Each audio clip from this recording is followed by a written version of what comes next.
Hi everyone, कैसे हो आप सभी लोग। तो welcome back to the channel. और आज अपन एक नया सीरीज स्टार्ट करने वाले हैं जो लास्ट के 5 डेज में जो तुम्हारी जेईई स्टार्ट होने वाला है 2026, उससे पहले तुम्हारे लिए बहुत ही बेनिफिशियल होने वाला है। इस सीरीज में अपन 5 डेली के 5 लेक्चर अटेंड करेंगे, है ना। और इन 5 लेक्चर्स में एक्चुअली हम 5 टेस्ट कवर करेंगे। हर एक टेस्ट के अंदर 25 क्वेश्चन होंगे, ठीक है। फिजिक्स के 25 क्वेश्चन होंगे और वो 25 क्वेश्चन होंगे जिनकी मोस्ट रिपीटेड कंसेप्ट के ऊपर बेस्ड जो क्वेश्चन हैं, जो जेईई में पूछे जाते हैं, उन पे बेस्ड क्वेश्चन हैं ये। तो अगर तुम इनको अच्छे से करके जाते हो, इनके कंसेप्ट अच्छे से सीख जाते हो, तो एटलीस्ट 80+ मार्क्स तुम आराम से सिक्योर कर सकते हो। बट हाँ, बिल्कुल जो मैं पढ़ाऊंगा, जो मैं इन लेक्चर्स में 25 क्वेश्चन पर डे अगर मैं करवाऊंगा उनको, तुम्हें अब बिल्कुल अच्छे से कंसेप्ट वाइज कि हर एक क्वेश्चन में क्या कंसेप्ट हुआ है, अगर मैंने जो सिखाया है वो तुम पूरा सीख के जाओगे तो हाँ, एक अच्छा स्कोर कर पाओगे। बाकी तो डिपेंड करता है कि तुम जब एग्जाम में बैठोगे तो किस माइंडसेट के साथ में बैठते हो, है ना। अपना माइंडसेट हमेशा पॉजिटिव रखना चाहिए। हमारे लगातार क्वेश्चन 3 भी मिस हो जाए, 4 भी मिस हो जाए, नहीं हो रहा, कोई दिक्कत नहीं। हमारे पास 75 क्वेश्चन होते हैं हर एक पेपर में। तो तुम्हें सबसे बेस्ट आउटपुट लेने के लिए सबसे बेस्ट स्ट्रेटेजी यही रहती है कि तुम्हें जितने भी क्वेश्चन सबसे पहले तुम्हें आ रहे हैं, पहले ढूंढ ढूंढ के क्वेश्चन करना स्टार्ट करो। और उसमें हेल्प करेगी तुम्हारी ये प्रैक्टिस। जो तुम्हारा हम जो 5 दिन तक ये प्रैक्टिस करेंगे, उसमें हम हर एक क्वेश्चन जो कि रिपीटेड कंसेप्ट पर बेस्ड हैं वो हम ट्राई करने की कोशिश करेंगे। और 25 × 5 हम फिजिक्स में टोटल 125 क्वेश्चंस करेंगे और ये 125 क्वेश्चंस हाईली इंपॉर्टेंट क्वेश्चंस होंगे, ठीक है। तो डेली इसी टाइम पर नाइट में अराउंड 8 PM ये लेक्चर आया करेगा, जिसमें हमारा हर हर दिन के 25 इंपॉर्टेंट क्वेश्चंस होंगे। पूरे 25 पूरे सिलेबस पे बेस्ड होंगे ना, कंप्लीट सिलेबस टेस्ट हुआ करेगा। तो हम टेस्ट की तरह इसको अटेम्प्ट करेंगे और कोशिश करेंगे कि हम पूरा का पूरा फिजिक्स हर रोज रिवाइज कर पाएं थ्रू द क्वेश्चंस। हर एक चैप्टर के क्वेश्चंस होंगे और जिस पैटर्न पे जेईई मेंस में पूछा जाता है उसी पैटर्न पे हम भी क्वेश्चंस किया करेंगे। तो सबसे पहले तो मैं ये बोलूंगा कि यार अपने फ्रेंड्स को भी शेयर करना और वीडियो पूरा देखना, है ना। वीडियो वीडियो पूरा देखना। मैं तुम्हें गारंटी देता हूँ, आज अगर तुम पूरा देख लोगे तो तुम डेली पूरा देखोगे, क्योंकि तुम्हारे तुम्हारे तुम्हारे नॉलेज में एक बहुत अच्छी वैल्यू ऐड करेगा फॉर द फाइनल एग्जाम, ठीक है।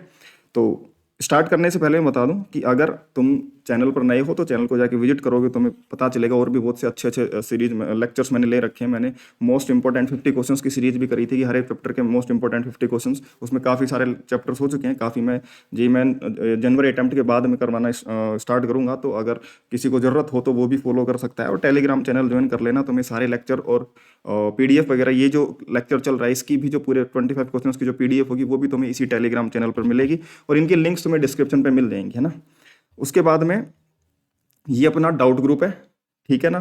फ्री डाउट ग्रुप है, कंप्लीटली फ्री डाउट ग्रुप है। ऑलरेडी 400 से ऊपर इसमें बच्चे और एडेड हैं और वो अपने डाउट्स आपस में डिस्कस करते हैं और मैं खुद लाइव ऑडियो डिस्कशन करता हूँ, ठीक है ना। तो या तो तुम ये QR कोड स्कैन कर सकते हो या फिर तुम अगर सर्च करोगे टेलीग्राम पर माफियाज डाउट किलर्स ग्रुप तो वो पैसे भी दिख जाएगा तुम्हें, ठीक है। या फिर डिस्क्रिप्शन में लिंक होगी, वहां से तुम जाके ज्वाइन कर सकते हो। अदरवाइज ये PDF तुम्हें मिलेगी टेलीग्राम चैनल पर। ये जो फिजिक्स माफिया का ऑफिशियल हैंडल है टेलीग्राम चैनल, उस पर जाके देखोगे तो PDF मिल जाएगी। उस PDF को भी तुम एक्सेस कर पाओगे और यहाँ से तुम डाउनलोड कर पाओगे, ठीक है। बाकी तुम डिस्क्रिप्शन में जाओगे वीडियो के, वहाँ पे भी तुम्हें लिंक मिल जाएगी डाउट ग्रुप की, तो तुम वहाँ से भी ज्वाइन कर सकते हो, ठीक है।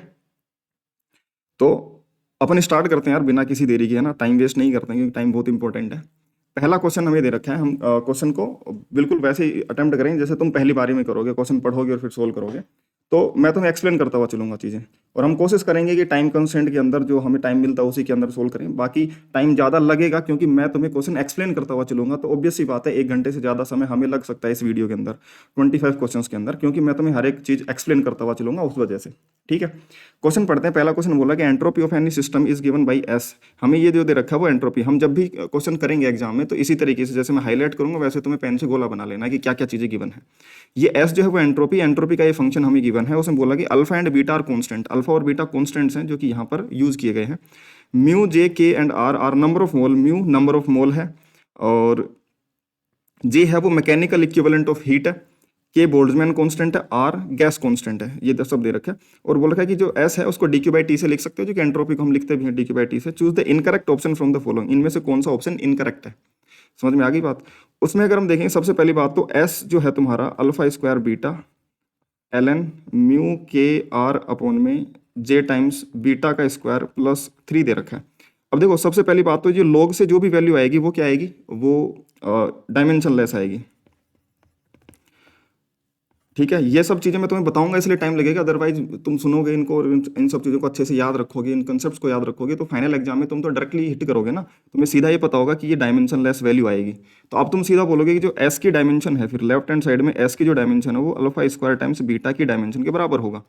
लेफ्ट हैंड साइड की राइट हैंड साइड की डायमेंशन बराबर होने के लिए इसकी डायमेंशन को इसकी डायमेंशन के बराबर होना पड़ेगा, क्योंकि लॉग से जो भी आएगा वो एक न्यूमेरिकल वैल्यू आएगी जो कि डायमेंशन लेस होगी। ठीक है, तो एस की डायमेंशन बीटा की डायमेंशन, और एस की डायमेंशन क्या होगी, एस की dimension D Q by T. D Q है तुम्हारा एनर्जी हीट और टी है टेम्परेचर।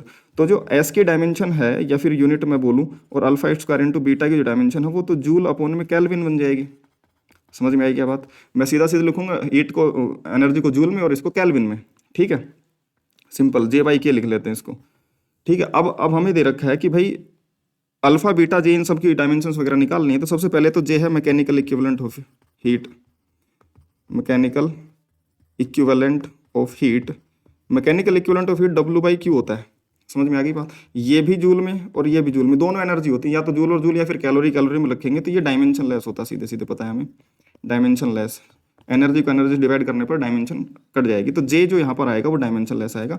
अब ध्यान देने की बात है कि ये जूल है, समझ में आ गई, ये जे जो है वो जूल है, बस लिख देता हूँ, ये जूल है, और ये वाला जे जो था वो क्वेश्चन का जे था, तो वो चीज़ें ध्यान रखें ना। मैकेनिकल इक्विवेलेंट ऑफ हीट, ये वाला जो जे है, ये वाला जो जे क्वेश्चन में, ये डायमेंशन लेस है, या फिर बोलें ये डायमेंशन लेस है, ये जे अलग चीज़ है, ये जूल का जे है।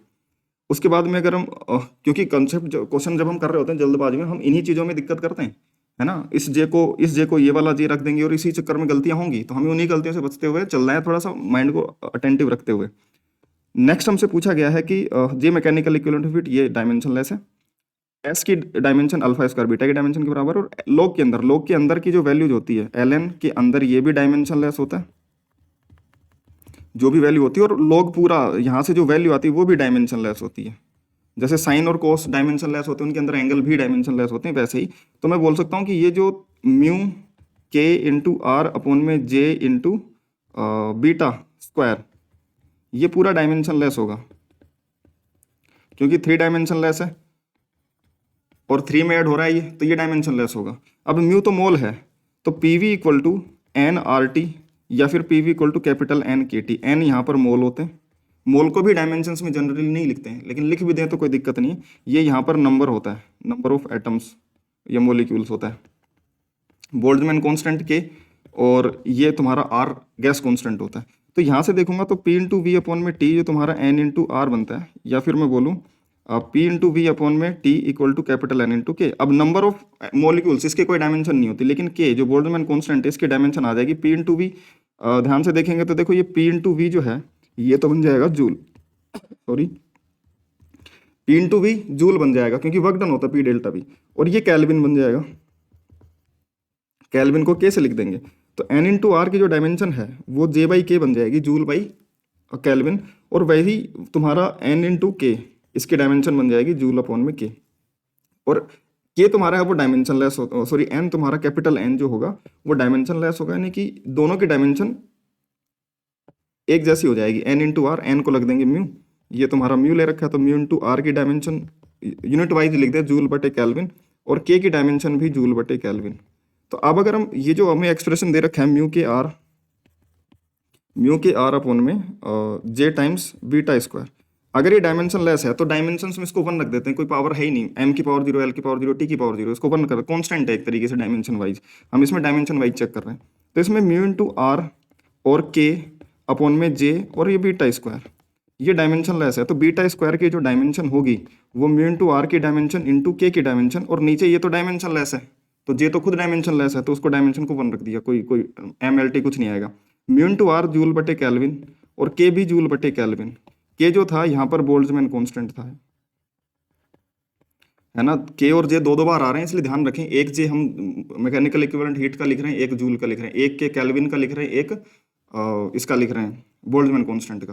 तो ये बोल्ट्जमैन कांस्टेंट वाला था जो कि जूल बटे केल्विन वाला किया जाएगा यहाँ पे।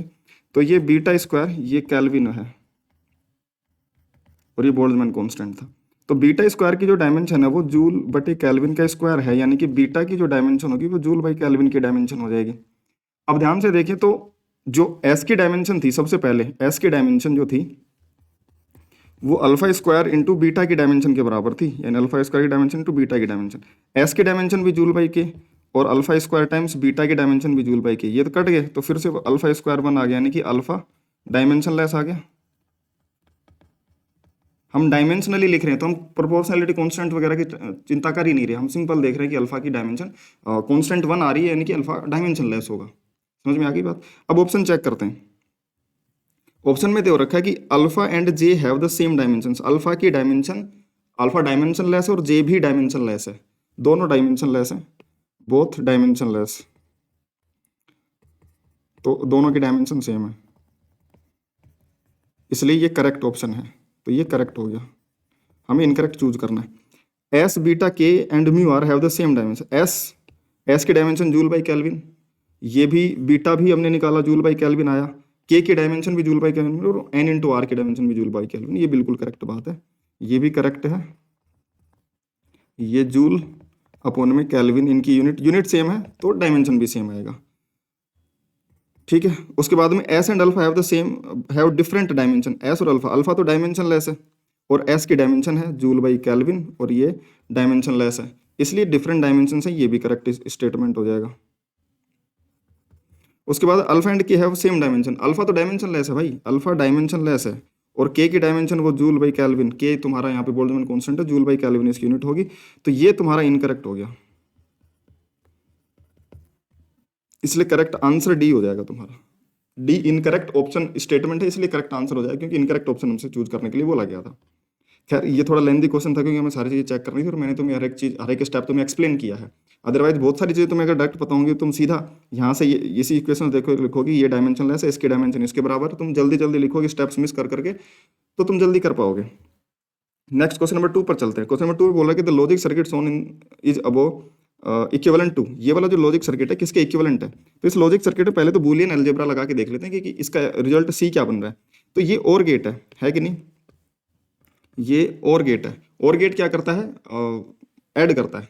ठीक है, तो ये ऊपर से तो आएगा, यहाँ से बनेगा तुम्हारे पास ये ए इनपुट जाएगा और यहाँ से जाएगा बी बार, और यहाँ पे जो इसको कर देगा ए प्लस बी बार, और यहाँ पर जो सी जाएगा, सी जो आउटपुट बनेगा वो सी आउटपुट बनेगा, ए प्लस बी बार जो गया था उसका नोट करना है बार, तो सी जो बनेगा वो ए बार प्लस प्लस का बार लगेगा तो डॉट, और बी इंटू बार का बार, ये क्या बन जाएगा ए बार डॉट बी, ये सी आउटपुट बनेगा तुम्हारा।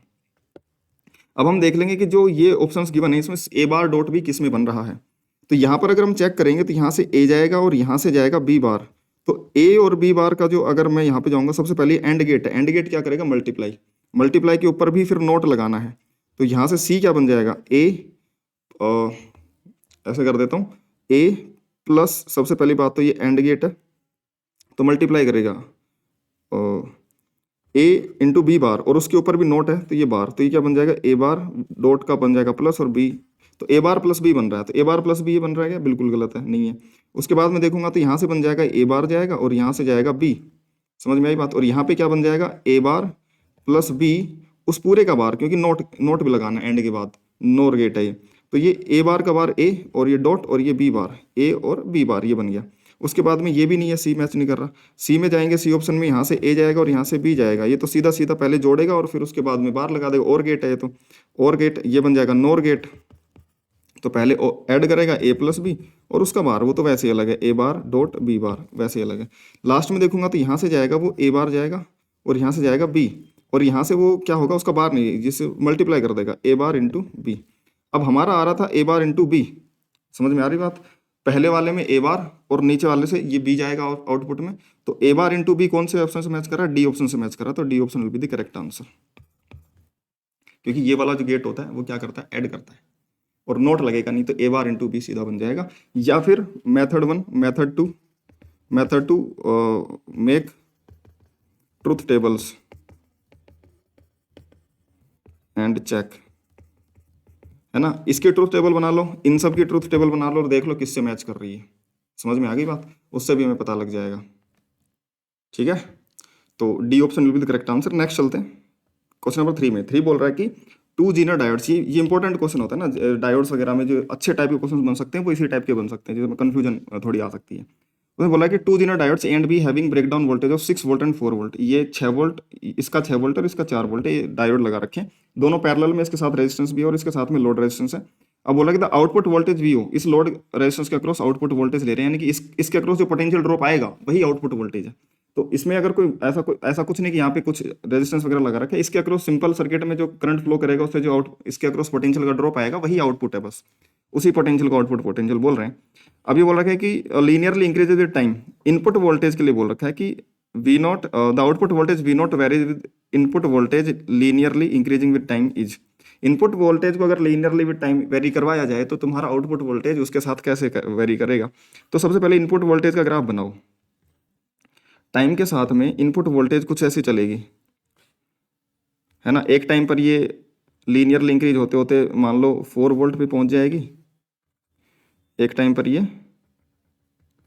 4 पर पहुंचेगी और फिर बढ़ते बढ़ते ये 6 पर भी पहुंचेगी, ठीक है। तो हमने मान लिया 4 और 6, और ये तो इनपुट है ना। इनपुट वोल्टेज तो कॉन्टिन्यूसली इंक्रीज ही करेगी। आउटपुट के साथ क्या होगा, वी आउटपुट में क्या होगा हमें देखना पड़ेगा कि देखो सबसे पहले जब तक ये दोनों के दोनों रिवर्स बायस में है, सबसे पहली बात तो ये भी रिवर्स बायस में है और ये भी रिवर्स बायस में है। जब तक इन दोनों के अक्रॉस जो वोल्टेज है वो इनकी रिवर्स बायस की जो ब्रेकडाउन वोल्टेज उसके बराबर नहीं पहुंच जाता, तब तक ये ब्रेकडाउन होगा नहीं, तब तक इनमें कोई करंट नहीं जाएगा। अच्छा, इसमें तो जब तक इनपुट वोल्टेज 6 वोल्ट तक नहीं हो पाता तब तक ये ब्रेकडाउन नहीं होगा। इसमें जब तक 4 वोल्ट नहीं हो जाता इसके अक्रॉस तब तक इसमें ब्रेकडाउन नहीं होगा। और इसमें कोई जब तक ब्रेकडाउन नहीं होगा रिवर्स बायस में कोई करंट नहीं जाएगा, इसमें कोई करंट नहीं जा रहा। तो अगर मैं बोलूँ कि यहाँ का 4 वोल्ट है और यहाँ का 0 वोल्ट है, तो यहाँ का 4 वोल्ट और यहाँ का 0 वोल्ट, ठीक है। तो 4 वोल्ट और 0 वोल्ट, इसमें करंट गया नहीं तो यहाँ का 0 तो यहाँ का भी 0, तो पूरा का पूरा 4 वोल्ट इसी पे ड्रॉप होगा जब तक कि ये ब्रेकडाउन में नहीं आ रहा। और ये पूरा 4 वोल्ट लोड के अक्रॉस भी मेंटेन रहेगा, लोड रेजिस्टेंस के अक्रॉस भी ये मेंटेन रहेगा। तो 0 से 4 वोल्ट में तो कोई दिक्कत नहीं है, 0 से 4 वोल्ट में वैसा ही रहेगा सेम जैसा कि इनपुट वोल्टेज था, सेम टाइम में ये 4 वोल्ट ऐसे ही जाएगा स्ट्रेट लाइन तक। उसके बाद में हमें कंफ्यूजन आ सकता है कि अब 4 से आगे जाएंगे तो, अब 4 से आगे जाएंगे ना दोस्तों, तो 4 से आगे जाएंगे तो ये ब्रेक डाउन कर जाएगा, बोथ नो ब्रेक डाउन, ऐसे इसमें लिख देते हैं नो ब्रेक डाउन। अब 4 से आगे होगा क्या कि इस रीजन में बी ब्रेक डाउन कर जाएगा, बी विल ब्रेक डाउन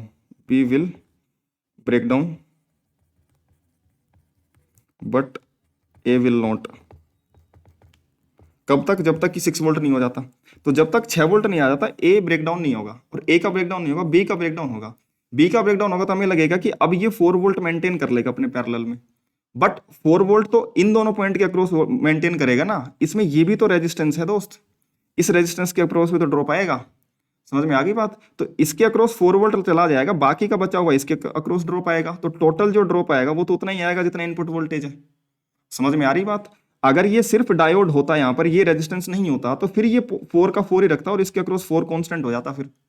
लेकिन अब 4 तो इसके अक्रॉस आ जाएगा और बाकी बचा हुआ इस रेजिस्टेंस के अक्रॉस ड्रॉप आ जाएगा, क्योंकि इसमें करंट फ्लो करेगा। तो उसके हिसाब से पूरा का पूरा वो जो वोल्टेज होगा, वो इनपुट वाला वोल्टेज, वो इन दोनों पॉइंट के अक्रॉस ड्रॉप होगा और वो इसके अक्रॉस भी रहेगा फिर सेम टू सेम। तो फिर से क्योंकि ए ड्रॉप ब्रेकडाउन नहीं हुआ है, तो इस वजह से हम बोल सकते हैं कि also in B there is 100 ohm resistor. तो उसके जो क्रॉस जो पोटेंशियल ड्रॉप होगा वो 4 वोल्ट तो इसका तुम्हारे डायोड का प्लस में I into R in resistor, ये दोनों होंगे। तो हम ये नहीं बोल सकते कि भाई अब करंट, क्योंकि वोल्टेज बढ़ेगा तो इसमें करंट बढ़ेगा, इसमें करंट बढ़ेगा तो भाई फिर ये यहाँ का टोटल पोटेंशियल ड्रॉप बढ़ेगा, तो यहाँ का भी पोटेंशियल ड्रॉप बढ़ेगा। अब हम ये जरूर कह सकते हैं भाई हो सकता है स्लोप सेम ना रहे, बट जैसा दिख रहा है वो सीधा आगे चलेगा। कब तक आगे चलेगा, जब तक कि ये 6 पर नहीं पहुंच जाता, 6 पर नहीं पहुंच जाता। अब यहाँ पे A and B both break down कर जाएंगे, बोथ ब्रेक डाउन कर जाएंगे। इसमें देखो जैसे जैसे करंट बढ़ेगा तो वी इनपुट भी जो वी आउटपुट है, वी आउटपुट ये भी बढ़ेगा, ठीक है। इस वजह से आउटपुट वोल्टेज बढ़ रहा था, अगर मैं इस एक्सिस पर ये आउटपुट लिखता हूं तो। परंतु जब जैसे ही ए ब्रेक डाउन होगा, अब ए के ब्रेक डाउन होने के बाद ए के सीरीज में यहाँ पे कोई रेजिस्टेंस नहीं है, तो ए अपने अक्रॉस फिर 6 वोल्टेज ही रखेगा, सिर्फ और सिर्फ 6 वोल्ट रखेगा। जब ए का ब्रेकडाउन हो गया, now A will maintain 6 volt only, now A will maintain 6 volt only as it has no resistance. इसके पास में कोई रेजिस्टेंस नहीं है इस सीरीज में, तो यहाँ पे और कोई एक्स्ट्रा पोटेंशियल ड्रॉप आएगा नहीं, सिर्फ और सिर्फ 6 वोल्ट इसके अक्रॉस आएगा, तो वो अपने अक्रॉस पूरा का पूरा पैरेलल में सब के अक्रॉस अब 6 वोल्ट मेंटेन कर देगा। तो अब जैसे ही 6 वोल्ट पर हम पहुंचे, अब फिर ये कांस्टेंट हो जाएगा। समझ में आ गई क्या बात? तो 6 वोल्ट तक तो इंक्रीज करेगा, जैसे जैसे हम इनपुट बढ़ाएंगे वैसे वैसे। 4 वोल्ट की वजह से कांस्टेंट नहीं हो पाएगा। समझ में आ गई बात? ऐसा कौन सा ऑप्शन दे रखा है? डी ऑप्शन दे रखा है। समझ में आ गई बात? नेक्स्ट चलते हैं क्वेश्चन नंबर 4 पर। 4 बोला कि ड्रॉप ऑफ द वाटर और thrown tangentially on the horizontal rim of a rotating wet umbrella. The rim is 3 feet in diameter and is held 4 feet above the ground and makes 14 revolution in 33 seconds. Drops of water will meet the ground on the circle of the diameter is. ध्यान से अगर तुम इस question को पढ़ोगे तो question में दे रखा है कि ये मान लो ऊपर से देखा हमने, ये छत्ता है तुम्हारा, है ना, ये अम्ब्रेला है तुम्हारा, ये अम्ब्रेला का सेंटर है, इसके जो डायमीटर है वो तुम्हारा कितना है, डायमीटर, इसका डायमीटर D1 बोल देते हैं इसको, ये 3 feet का है, यानी कि इसकी जो रेडियस होगी R1, इसकी जो रेडियस बनेगी तुम्हारी, ऐसा बोल सकते हैं, ये रेडियस वो बन जाएगी तुम्हारे पास में 3/2 feet। समझ में आ गई बात? कितनी? 3/2 feet। अब इसमें क्या होगा कि टेंजेंशियली, अगर मैं बिल्कुल सामने वाले इस पॉइंट की बात कर लेता हूँ, बिल्कुल फ्रंट में, है ना, इस फ्रंट वाले पॉइंट पर जो मोलिक्यूल होगा ड्रॉप होगी, उस पर टेंजेंशियल वेलोसिटी होगी v, कितनी? Omega into R. जिस भी एंगुलर वेलोसिटी ओमेगा से अम्ब्रेला हम घुमा रहे होंगे, बारिश में भीगा हुआ हमारे हाथ में है और उसको घुमा रहे हैं हम, है ना, तो उसके किनारों से क्या है कि ड्रॉपलेट्स टेंजेंशियल वेलोसिटी उनको मिलेगी हर एक किनारे के ड्रॉप को, और जैसे वो छूटेगी तो टेंजेंशियल डायरेक्शन में वो मूव करेंगे, तो हर एक ड्रॉप ऐसे टेंजेंशियल डायरेक्शन में यहाँ से निकलेगी। तो वो बोल रहा है कि जब ये निकलेंगी तो ये बाहर गिरेंगी दूर, जब नीचे गिरेंगी जमीन पर, तो ये नीचे जमीन पर गिरेंगी तो ये कुछ बड़ा सर्कल बनाएंगी। समझ में आ रही बात? ये कोई बड़ा सर्कल बनाएंगे, तो उस सर्कल की रेडियस, उस सर्कल का डायमीटर बताना है हमें, कि बाहर जब नीचे जब ये गिरेंगी ड्रॉप्स तो कितने डायमीटर में गिरेंगी। अब ध्यान से अगर सुनोगे ना, तो मैं तुम्हें बताऊं कि ये वाला जो मॉलिक्यूल्स है, ये वाला मॉलिक्यूल इधर की तरफ tangential velocity v equal to omega R से चला, ओमेगा की वैल्यू अगर मैं ध्यान से देखूं तो ओमेगा क्या बन रहा है, 14 रेवोल्यूशन, यानी कि 2 पाई रेडियन, 14 इंटू 2 पाई, इतने रेडियन एंगल घूमेगा। अपॉन में टाइम कितना? 33 सेकेंड्स, 33 सेकेंड्स। तो 14 इंटू 2 पाई अपॉन में 33, ये तुम्हारा क्या बन जाएगा, ये रेडियन पर सेकेंड में तुम्हारा ओमेगा बन जाएगा। और ये v equal to omega R से इसकी टेंजेंशियल वेलोसिटी कितना बन जाएगा, 14 इंटू 2 28 पाई अपॉन में 33 इंटू रेडियस कितनी है इसकी, ये 3/2 है। इसको अगर मैं मल्टीप्लाई कर दूंगा तो देखो 3 से ये कैंसिल आउट हो जाएगा 11 और 2 से कैंसिल आउट होगा 14, तो जो वेलोसिटी टेंजेंशियल आ रही है वो कितने, 14 पाई अपॉन में 11, ये फिट पर सेकंड में आ जाएगी। समझ में आ गई? हम सारी फिट में कर लेते हैं, क्योंकि हमें जी वगैरह सब फिट वगैरह में सारी हाइट्स वगैरह वही दे रखी है। ये जो जमीन की जो हाइट है, इसके सेंटर की जो हाइट है, अम्ब्रेला के सेंटर की जमीन से जो हाइट है h, वो कितनी दे रखी है हमें, हाइट हमें दे रखी है 4 feet। तो इसको नीचे आने में देखो, हमने एक बॉल को हॉरिजॉन्टल वेलोसिटी दी तो प्रोजेक्टाइल करते हुए नीचे गिरेगा, तो प्रोजेक्टाइल करते हुए नीचे गिरेगी। अब ये गिर के मान लो यहाँ पे गिरेगी। समझ में आ गई बात? तो ये ड्रॉप ऐसे गिरेगी, तो इस नीचे जो हॉरिजॉन्टल सर्कल बनेगा उसकी जो रेडियस बनेगी वो आर कुछ ये बनेगी। समझ में आई? हमें डायमीटर निकालना है 2r। खैर सबसे पहले तो हम ये देखें कि भाई टेंजेंशियल डायरेक्शन में ऐसे जा रहा है, ठीक है, जो भी बनेगा। अब हम ध्यान से देखें कि इसको टाइम कितना लगेगा। टाइम तो देखो वाई डायरेक्शन में, क्योंकि वी वाई 0 था ड्रॉप के पास में, square root of 2h upon में जी, इतने टाइम में गिरेगी ड्रॉप, तो square root of 2 into h fit में कितना दे रखा, 4 अपॉन में जी भी फिट पर सेकंड स्क्वायर में दे रखी है, तो वो 32। तो ऊपर 8 है, 8 4 का 32 बन जाता है, तो वही 1/4 का ये 1/2 सेकेंड, टाइम 1/2 सेकेंड आएगा। तो टाइम 1/2 सेकंड आएगा, तो मैं बोल देता हूँ हॉरिजॉन्टल में कितना डिस्टेंस चलेगा, x, उसकी रेंज कितनी बन जाएगी, x में वेलोसिटी इंटू टाइम t, एक तरीके से ये x की वेलोसिटी, भाई x में कितना जाएगा।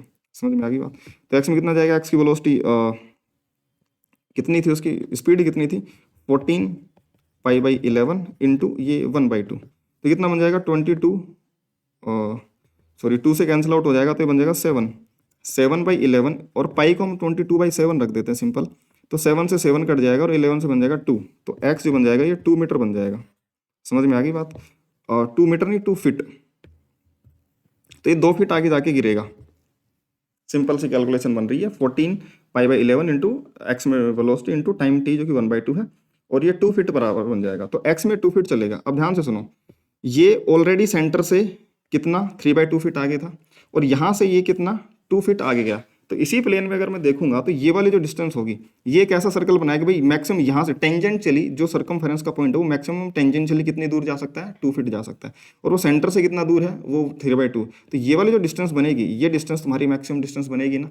तो ये अगर मैं बोलूँगा कि भाई तुम्हारा ये तुम्हारा ड्रॉप्स ये जा रहे हैं, ये इनकी जो मैक्सिमम डिस्टेंस गिरेगी हॉरिजॉन्टल में, वाई को छोड़ दिया मैंने, मैं सिर्फ हॉरिजॉन्टल प्लेन में देख रहा हूँ। हॉरिजॉन्टल प्लेन में ये तुम्हारी कितनी डिस्टेंस है, ये 3/2 फीट है और ये 2 फीट है। तो ये वाली जो डिस्टेंस होगी यही तुम्हारी मैक्सिमम सर्कल की रेडियस होगी।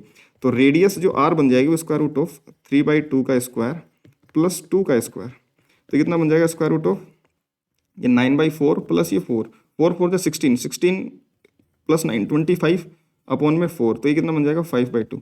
तो डायामीटर क्या बन जाएगा नीचे का, जो नीचे सर्कल बनेगा डायामीटर 2 × r यानी कि 5 फीट। समझ में आ गई बात। फिट के अंदर ही पूछा और option number B will be the correct answer, 5 feet.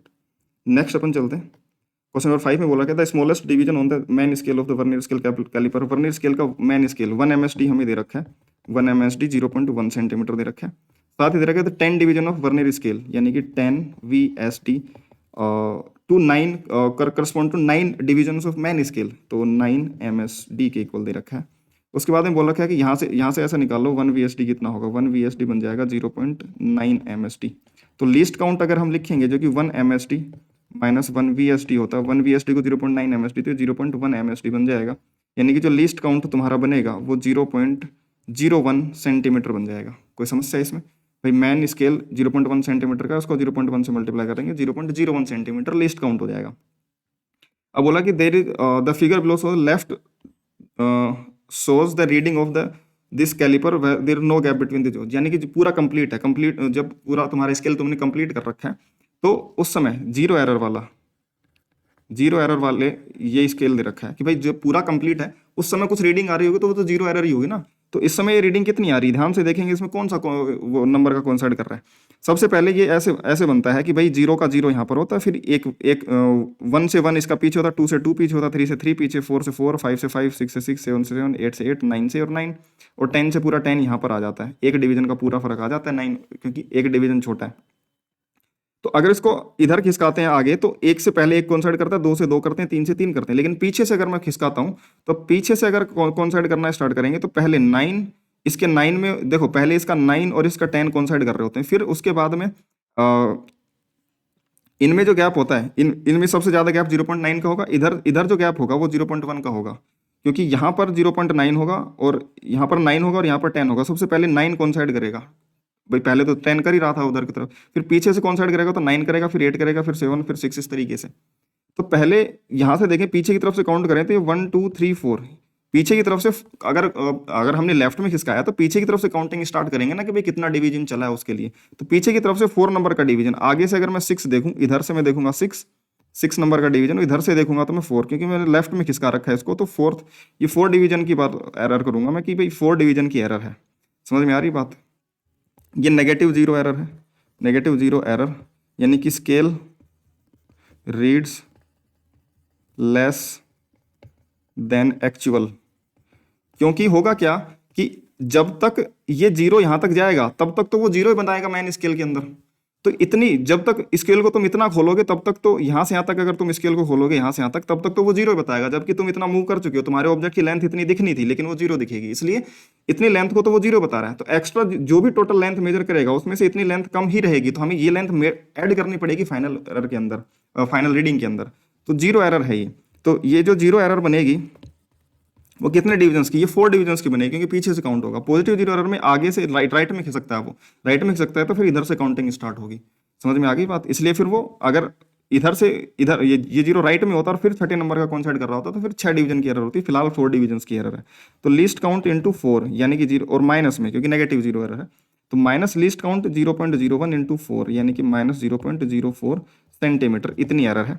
अब जो रीडिंग हमें दे रखी है, जो मैन यहाँ पर दे रखा है, यहाँ पर जो रीडिंग दे रखी है उसमें सबसे पहले तो 3 मैन स्केल डिवीजन के पूरे दिख रहे हैं, साथ में 3 के बाद में ये एक और दिख रहा है ना, क्योंकि हर एक मैन स्केल हर एक डिवीजन 0.1 का है। तो ऐसे 30 डिवीजन तो आ चुके हैं और एक ये डिवीजन और आ चुका है 31 के राइट में है 0, समझ में आ रही बात? ये जो वर्नियर स्केल का जीरो है वो 31 के राइट में है, क्योंकि 31 तक तो यानी कि ये वाले डिविजन्स 31 तक हमें दिख रहे होंगे। उसके बाद में कौन सा कोइंसाइड कर रहा है, उसके बाद में अगर देखें तो इसके अलावा सिर्फ ये पहला ही कोइंसाइड कर रहा है। समझ में आ गई बात? वर्नियर स्केल रीडिंग, तो ये पहला ही कोइंसाइड कर रहा है, तो पहला ही कोइंसाइड कर रहा है, तो अब रीडिंग लिख देंगे। तो मेन स्केल की रीडिंग तो 31 इंटू 1 MSD जो भी होगा, ठीक है ना। हाँ ठीक है, प्लस में वर्नियर स्केल की रीडिंग कितनी है, वर्नियर स्केल की रीडिंग 1 है और इंटू लीस्ट काउंट, तो 31 into 0.1 plus least count 1 into 0.01, तो ये 3.1 प्लस 0.01, तो कितना बन जाएगा 3.11 सेंटीमीटर। इतना सेंटीमीटर रीडिंग है ये। अब एक्चुअल लेंथ क्या होगी, एक्चुअल जो लेंथ होगी वो रीडिंग 3.11 सेंटीमीटर में इतना कम मेजर करना है ना भाई, वो हमें ये पता है कि इतना कम मेजर करना है, तो ये ऐड करना पड़ेगा या फिर एरर को माइनस करना पड़ेगा। तो एरर माइनस करेंगे तो माइनस ऑफ माइनस का 0.04 माइनस करेंगे तो ऐड ही होगा, तो 3.15 सेंटीमीटर फाइनल आंसर आएगा। Option number C will be the correct answer, 3.15 centimetre. Next question number 6 में बोला कि रेफ्रिजरेटर कार्नोट साइकिल, हालांकि वैसे तो स्पेशली मेंशन नहीं, लेकिन कुछ कुछ शिफ्ट में पहले पूछे गए हैं क्योंकि 2-3 साल के अंदर, तो मैंने एक आध क्वेश्चन ले लिया इसका भी, ठीक है, ताकि ये भी याद रहे। इंजन के अंदर हम डिफाइन करते हैं एफिशिएंसी, और वो एफिशिएंसी होती है कि वो कितना वर्क, मैकेनिकल वर्क कर पाया जो हीट उसने एब्जॉर्ब करी उसके करस्पॉन्डिंग, और ये बनता है जो एफिशिएंसी बनती है इसमें 1 माइनस लोअर टेम्परेचर अपॉन में हायर टेम्परेचर का रेशियो। अब रेफ्रिजरेटर में हम डिफाइन करते हैं coefficient of performance, coefficient of performance beta जिसको बोल देते हैं। ये बनता है कि हमारा क्यू एक्सट्रैक्ट कितना है, ठंडी जगह से फ्रिज काम क्या करता है, अपने ठंडे कंपार्टमेंट में से हीट और बाहर निकाल करके बाहर छोड़ता है, तो ठंडी जगह में से हीट और निकालता है, खींचता है। तो क्यू एक्सट्रैक्ट कितना करा डिवाइड बाई उसके लिए हमें मैकेनिकली उसको या फिर इलेक्ट्रिकली वर्क कितना करा हमने उसके लिए, वो इनपुट है। तो क्यू एक्सट्रैक्ट बाई डब्ल्यू ये बनता है 1 माइनस टी लोअर अपॉन में ये टी हायर। ये तुम्हारा क्या बनता है, कोएफिशिएंट ऑफ परफॉर्मेंस रेफ्रिजरेटर का। सॉरी, ये जो टी लोअर बाई हायर का तो इसमें इंजन में बनता है, इसमें ये डिनोमिनेटर में टी हायर बाई लोअर -1 बनता है। इसको थोड़ा सा करेक्ट कर लो, इसमें कोएफिशिएंट परफॉर्मेंस इसका बनता है टी हायर अपॉन में टी लोअर -1। जिन दो टेम्परेचर के बीच में रेफ्रिजरेटर या फिर इंजन काम करते हैं उनकी ये जो वैल्यू टेम्परेचर की वैल्यूज है। तो ये जो तुम्हारा रेफ्रिजरेटर काम कर रहा है -10 डिग्री से 25 डिग्री सेंटीग्रेड में, तो माइनस का जो 10 डिग्री सेंटीग्रेड है ये तो क्या बन जाएगा तुम्हारा, अगर कैल्विन में देखूंगा तो 273 - 10 263 कैल्विन। और ये जो तुम्हारा बन जाएगा कितना बन जाएगा 273 + 25 273 283 293 + 5 298 कैल्विन। ये रख देंगे इसमें। तो ये तो तुम्हारा बीटा है, इसमें बोला है कि if there is no loss of energy, यानी कि कोई एनर्जी का लॉस नहीं, then how much average heat per second does it transfer, कितनी एनर्जी वो ट्रांसफर कर रहा है। तो एनर्जी क्यू एक्सट्रैक्टेड अगर मैं देखूं डिवाइड बाई जो consumes an average 35 vote power, एक सेकंड के लिए कैलकुलेट कर लेते हैं। एक सेकंड में भी कोएफिशिएंट परफॉर्मेंस तो किसी भी टाइम के लिए उतना ही होगा, तो एक सेकंड में जो क्यू एक्सट्रैक्टेड होगा डिवाइड बाई जो डब्ल्यू है ना, वर्क हमें कितना करना पड़ा, एक सेकंड में जो वर्क करेंगे वही पावर होगी, तो 35 दे रखा है, तो ये 35 इज इक्वल टू 1 अपॉन में टी हायर टेम्परेचर कितना 293 अपॉन में 298 अपॉन में टी लोअर कितना है 273 या 63 263 -1। तो ये क्या बन जाएगा, क्यू एक्सट्रैक्टेड कितना है divide by 35 is equal to 263 ऊपर चला गया और ये 298 - 263।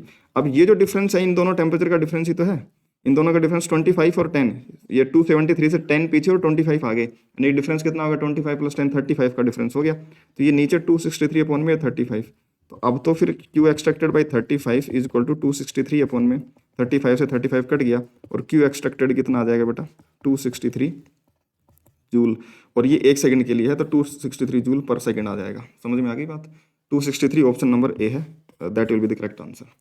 नेक्स्ट चलते हैं क्वेश्चन नंबर 7 बोल रहा है कि uniform solid square plate ABCD of mass m and side A is moving in XY horizontal smooth plane, the velocity of centre of mass is this. VCM दे रखा है V0 2i cap plus 4j cap, ठीक है। अब बोल रखा है कि ये मूव कर रहा था इस तरीके से, अब the end A of square plates, इसको सडनली फिक्स कर दिया एकदम से, यानी कि यहाँ पे ये चलता हुआ जा रहा था, एकदम से हुक आया, हुक आते ही ये फिक्स हो गया। तो जो भी इंपल्सिव फोर्स आया वो ए के अबाउट आया है ना, ड्यू टू फिक्सिंग जो इंपल्सिव फोर्स लगेंगे वो ए पर ही लगेंगे, तो टॉर्क अबाउट ए 0 रहेगा। तो एल इनिशियल अबाउट ए और एल फाइनल अबाउट ए अगर मैं करूंगा तो एंगुलर मोमेंटम ए के अबाउट कंजर्व रहेगा, क्योंकि ए पर ही इंपल्सिव फोर्सेज आएंगे, क्योंकि ए पर ही हिंज हुआ है, ए पर ही अटका है पार्टिकल, तो ए पर ही हिंज फोर्सेज आएंगे, इंपल्सिव फोर्सेज, और वो इंपल्सिव फोर्सेज का टॉर्क फिर ए के अबाउट 0 रहेगा, तो ए के अबाउट एंगुलर मोमेंटम कंजर्व किया जा सकता है। अब उसने के लिए बोला कि find the new velocity of centre, centre of मास की नई वेलोसिटी पता नहीं है कि भाई हिंज होने के तुरंत बाद क्या होगा। सबसे पहले तो देखो, ये अगर मैं कोई भी कोऑर्डिनेट मान लेता हूँ तो यहाँ से सेंटर ऑफ मास की पोजीशन, क्योंकि ए के अबाउट एंगुलर मोमेंटम कंसिडर करना है, तो आर क्रॉस पी, वही सेंटर ऑफ मास का ट्रांसलेशन मोशन का एंगुलर मोमेंटम भी लिखूंगा। तो इधर की तरफ इसका साइड जो है वो ए दे रखा है, तो ये a/2 इधर और y में a/2। तो position of centre of mass, position of centre of mass with respect to A अगर मैं बात करूंगा तो वो कितना बन जाएगा, आर लिख देंगे उसको, a/2 आई कैप प्लस a/2 जे कैप। ठीक है, a/2 आई कैप प्लस a/2 जे कैप, ये सी आ जाएगा, ये वाला आर जिसको हम बोल रहे हैं, ये आर पोजीशन वेक्टर बन जाएगा इसका। ठीक है, उसके बाद में जो इनिशियल एंगुलर मोमेंटम लिखा जाएगा, इनिशियल एंगुलर मोमेंटम, वो तो आर क्रॉस पी से लिखा जाएगा, यानी कि R cross M into V से, तो एम तो बाहर आ जाएगा और ये आर क्रॉस वी से लिखा जाएगा। समझ में आ गई बात। और final angular momentum, final angular momentum and जो फाइनल एंगुलर मोमेंटम होगा वो आई अबाउट ए इंटू ओमेगा से लिख देंगे। तो क्योंकि अगर हमें ये पता करना है कि भाई ए के अबाउट ये हिंज हो गया, तो ए के अबाउट घूमना स्टार्ट कर देगा, प्योर रोटेशन ऐसे करेगा, डिपेंड करेगा किधर एंगुलर मोमेंटम आ रहा है, बट वो ए के अबाउट घूमना स्टार्ट कर देगा, तो ए के अबाउट जो फाइनल एंगुलर मोमेंटम होगा सीधा सीधा I about A into omega लिख सकता हूँ। फिर ओमेगा आ गया तो V equal to omega R से मैं इसकी वेलोसिटी भी निकाल सकता हूँ। परंतु अगर मैं ध्यान से देखो एक तो ये तरीका है, मेथड 1 यही है कि भाई एल इनिशियल लिखो जो कि M times R cross P करो, जो कि बन जाएगा एम आर क्रॉस वी हमने निकाल लिया, इक्वल टू एल फाइनल जो कि आई about A into omega. I about क्या होगा, आई अबाउट ए क्या होगा, आई अबाउट ए जो लिखेंगे, देखो इस प्लेट में इसके अबाउट और ये आई एक्स लिख दूँ उसको, इसको आई वाई लिख दूँ, तो ये आई अबाउट ए क्या बन जाएगा, 2D लैमिना के लिए perpendicular axis theorem, I about A जो बन जाएगा वो I X plus I Y बन जाएगा। और आई एक्स क्या बन जाएगा, आई एक्स बन जाएगा, इस एक्सिस के लिए देखूंगा तो इस एक्सिस के लिए परपेंडिकुलर डिस्टेंस प्लेट की है तो M L square by 3, plus में इस वाली एक्सिस के लिए देखूंगा तो ये वाला एम एल स्क्वायर बाई 3 और ये कि स्क्वायर है तो ये वाला M A square by 3, M A square by 3 क्या बन जाएगा, 2ma square by 3। I about A भी हमें पता है, तो हमें आई अबाउट ए पता है, हमें ओमेगा मिल जाएगा, ओमेगा आ गया तो V equal to and then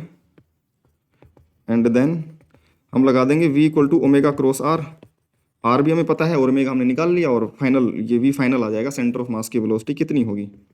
समझ में आ गई बात। ये तो एक मेथड है, लेकिन अगर हम इस क्वेश्चन को ध्यान से देंगे थोड़ा सा लेंथी हो जाएगा, इस तरीके से जाओगे तो मैं बिल्कुल मानता हूँ। लेकिन मेथड 2 ये है कि एनालाइज कर दो इसको, एनालाइज करो कि सिचुएशन गिवन क्या है। सिचुएशन में ये है कि जो वेलोसिटी है तुम्हारी वो वेलोसिटी इस तरफ है, एक्स में 2 और वाई में 4। तो अगर मैं ध्यान से देखूंगा तो मैं नेक्स्ट पेज पे ड्रॉ ही करके देख देता हूं उसको, उससे उस प्रोसेस से बिल्कुल आंसर आ जाएगा, तुम्हें कोई दिक्कत नहीं होगी। लेकिन मैं तुम्हें सही आसान तरीका बता रहा हूँ क्वेश्चंस को करने का। हम वेरीफाई कर सकते हैं कि इसको कितनी जल्दी क्वेश्चन किया जा सकता है अगर ऑप्शंस के थ्रू, अगर ये एलिमिनेशन से हो रहा है तो। बाकी मेथड मैंने तुम बता ही दिया। ये वाला जो क्वेश्चन है ये वो स्क्वायर है, यहां से अगर मैं देखूंगा तो इधर जाने के लिए एक्स सेंटर पे जाने के लिए एक्स और वाई में बराबर बराबर चलना पड़ेगा। तो ये 2 है और ये भी 2 है, सॉरी 2 और 2 क्या, ये भी a/2 है और ये भी a/2 है। वेलोसिटी जब मैं लिखूंगा तो वेलोसिटी के लिए ये x में तो 2 गया है और y में 4 गया है, y में 4 गया है, तो ये वेलोसिटी है। ध्यान से देखोगे तो इस स्क्वायर की ये अगर मैं r बोलता हूं तो वेलोसिटी कुछ इस तरफ है, r को अगर मैं आगे ज्वाइन करूं तो उसके ऊपर की तरफ से पास कर जाएगी वेलोसिटी। तो ये VCM है। तो अबाउट ए अगर मैं देखूंगा तो about A, L initial about A जो है वो एंटी क्लॉकवाइज आएगा, एंटी क्लॉकवाइज यानी कि वो इस तरफ ए के अबाउट वेलोसिटी ऐसे पास कर रही होगी तो ऐसे घूमने की कोशिश कर रहा होगा, है ना। इनिशियली वो ऐसे घूमने की कोशिश कर रहा होगा अबाउट ए, जो भी आएगा एंटी क्लॉकवाइज। तो फाइनली एल फाइनल भी ए के अबाउट एंटी क्लॉकवाइज ही रहेगा। तो एंटी क्लॉकवाइज रहेगा तो इस ए के अबाउट अगर वो एंटी क्लॉकवाइज घूमेगा ओमेगा से, तो सेंटर की जो वेलोसिटी होगी इस तरफ वो प्लस जे कैप में और माइनस आई कैप में आएगी कि नहीं आएगी। अब ऑप्शन चेक करो, प्लस जे कैप और माइनस आई कैप। प्लस जे कैप और माइनस आई कैप का एक ही ऑप्शन है जिसमें आई कैप माइनस में और जे कैप प्लस में हो, बाकी सारे उसके अपोजिट है या फिर दोनों प्लस में लिखे हुए। B option will be the correct answer. समझ में आ गई बात। बाकी एग्जैक्ट आंसर निकालने का तरीका मैंने तुम बता दिया। पहले इनिशियल एंगुलर मोमेंटम लिखो R cross P, R M into R cross V, और फाइनली आई ओमेगा से ओमेगा निकाल लो, और ये आई इंटू ओमेगा से आई हमें पता है ओमेगा निकाल लिया हमने, ओमेगा वेक्टर आ जाएगा यहाँ से, और उसके बाद में ओमेगा क्रॉस आर करके वी निकाल लो। ठीक है, बट हाँ अगर ऐसे क्वेश्चन आएंगे तो इन्हें लेंदी होने से बजाय हम देख लें कि क्या एक बार ऑप्शन चेक करने से हमारा आंसर आ भी सकता है कि नहीं आ सकता है। ठीक है, तो वो आ रहा था बी ऑप्शन, तो ठीक है। नेक्स्ट चलते क्वेश्चन नंबर 8। 8 में बोला there are 3 concentric thin spherical shells, 3 spherical shell है कंसेंट्रिक। एक ये है, ये दूसरा मान लो, और ये तीसरा। अब ए रेडियस सबसे बड़ी है, यानी कि ये ए रेडियस का है, फिर उससे कम बी है और उससे कम सी है, ये ए बी सी है। तीनों में जो सिग्मा है वो सिग्मा माइनस सिग्मा और sigma, surface charge density same है। इसको मैं इस पे चार्ज बोल देता हूँ ये Q1 है, इस पे चार्ज बोल देता हूँ ये Q2 आएगा, और इस पे चार्ज Q3 आएगा। एक ऐसा पॉइंट है जो सेंटर से डिस्टेंस जिसकी ए से तो कम है और बी से ज़्यादा है। कोई एक ऐसा पॉइंट है जो ए के तो अंदर है और बी के बाहर है, और उसके सेंटर से डिस्टेंस ये आर है। समझ में आ गई बात। तो अगर मैं इलेक्ट्रिक फील्ड लिखूंगा तो E due to Q1, E due to Q2 और ई ड्यू टू Q3। समझ में आ गई बात। Q3 की वजह से तो जीरो आ जाएगा क्योंकि उसका इनसाइड पॉइंट है, बाहर की जो सेल है उसके तो अंदर का पॉइंट है, तो बाहर की सेल की वजह से अंदर कोई फील्ड नहीं आएगा, इस वजह से बाहर की सेल की वजह से कोई फील्ड नहीं है, अंदर वालों की वजह से आएगा। अंदर वालों में भी अगर मैं बात करूंगा तो क्योंकि सिंस Q1 पॉजिटिव है और Q2 नेगेटिव है, लेकिन मैग्नीट्यूड अगर मैं देखूंगा तो Q2 का ज़्यादा है Q1 से। समझ में आ गई बात। और सेंटर से डिस्टेंस अगर मैं लिखूंगा तो ई के Q1 बाई R1 अगर मैं लिखूंगा, के Q1 by R square plus के Q2 बाई आर स्क्वायर, ये फील्ड लिखूंगा मैं भाई। सेंटर से डिस्टेंस अगर बाहर के पॉइंट्स के लिए तो KQ बाई आर स्क्वायर लगता है, और अंदर के सेल में अंदर के पॉइंट के लिए सेल के लिए जीरो होती है। तो ये वाला पॉइंट इन दोनों के लिए बाहर के लिए, तो इसके लिए भी KQ बाई आर स्क्वायर और इसके लिए भी KQ by R square, distance R दोनों के लिए सेम है सेंटर से। ठीक है, अब के बाई आर स्क्वायर तो कॉमन आ गया, के यानी कि 1/4 pi epsilon naught into R square. अब Q1 कितना बनेगा भाई, सिग्मा इंटू 4 पाई उसका square area, surface area, sigma surface area, surface charge density into surface area, sigma into 4 पाई ए स्क्वायर नहीं, इसका सरफेस वो है सी स्क्वायर, प्लस में ये sigma times 4 pi B square. समझ में आ गई बात। लेकिन उसका चार्ज नेगेटिव है तो ये माइनस में आ जाएगा क्योंकि सरफेस चार्ज डेंसिटी बी की नेगेटिव। अब ये वाली जो वैल्यू आएगी ये नेगेटिव आएगी। समझ में आ गई क्या बात। ये वाली वैल्यू नेगेटिव आएगी क्योंकि ऑब्वियस सी बात है बी बड़ा है इसमें, तो बी बड़ा है तो नेगेटिव आएगा। तो मैग्नीट्यूड निकालने के लिए हम क्या कर देंगे, 1/4 pi epsilon naught R square और sigma into 4 pi B square में से माइनस कर देंगे sigma into 4 pi C square. और ये वाली फील्ड नेगेटिव है, यानी कि नेट इलेक्ट्रिक फील्ड किसकी वजह से आएगी, बी वाले की वजह से होगी, वही नेट होगी। बी अंदर की तरफ आएगा, नेगेटिव चार्ज है तो ई नेट अंदर की तरफ आएगा, बस हमें इतना पता है। मैग्नीट्यूड के लिए हमें बड़े में से छोटी फील्ड माइनस करनी पड़ेगी। तो अब देखो ऊपर से सिग्मा इंटू 4 पाई कॉमन आ गया और नीचे 4 pi epsilon naught R square है और ऊपर B square minus C square बन जाएगा।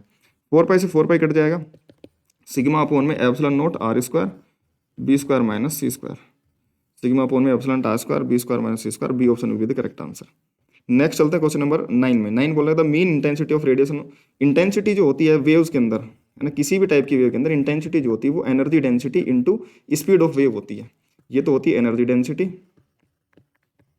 चाहे स्ट्रिंग वेव हो, चाहे साउंड वेव हो, चाहे इलेक्ट्रोमैग्नेटिक वेव हो, ये स्पीड ऑफ वेव है। और ये क्या बनती है, इंटेंसिटी।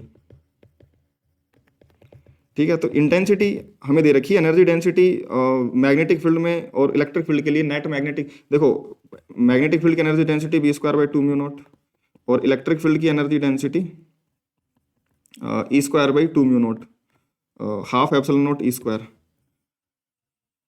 और ये दोनों बराबर भी होती हैं। मैग्नेटिक फील्ड की intensity will be equal to electric field की energy density half epsilon naught E square. समझ में आ गई बात। इस तरीके से लिख सकते हैं। तो टोटल एनर्जी डेंसिटी अगर मैं लिखूंगा तो ये B square by mu naught लिख सकता हूँ, सिंपल। समझ में आ गई बात।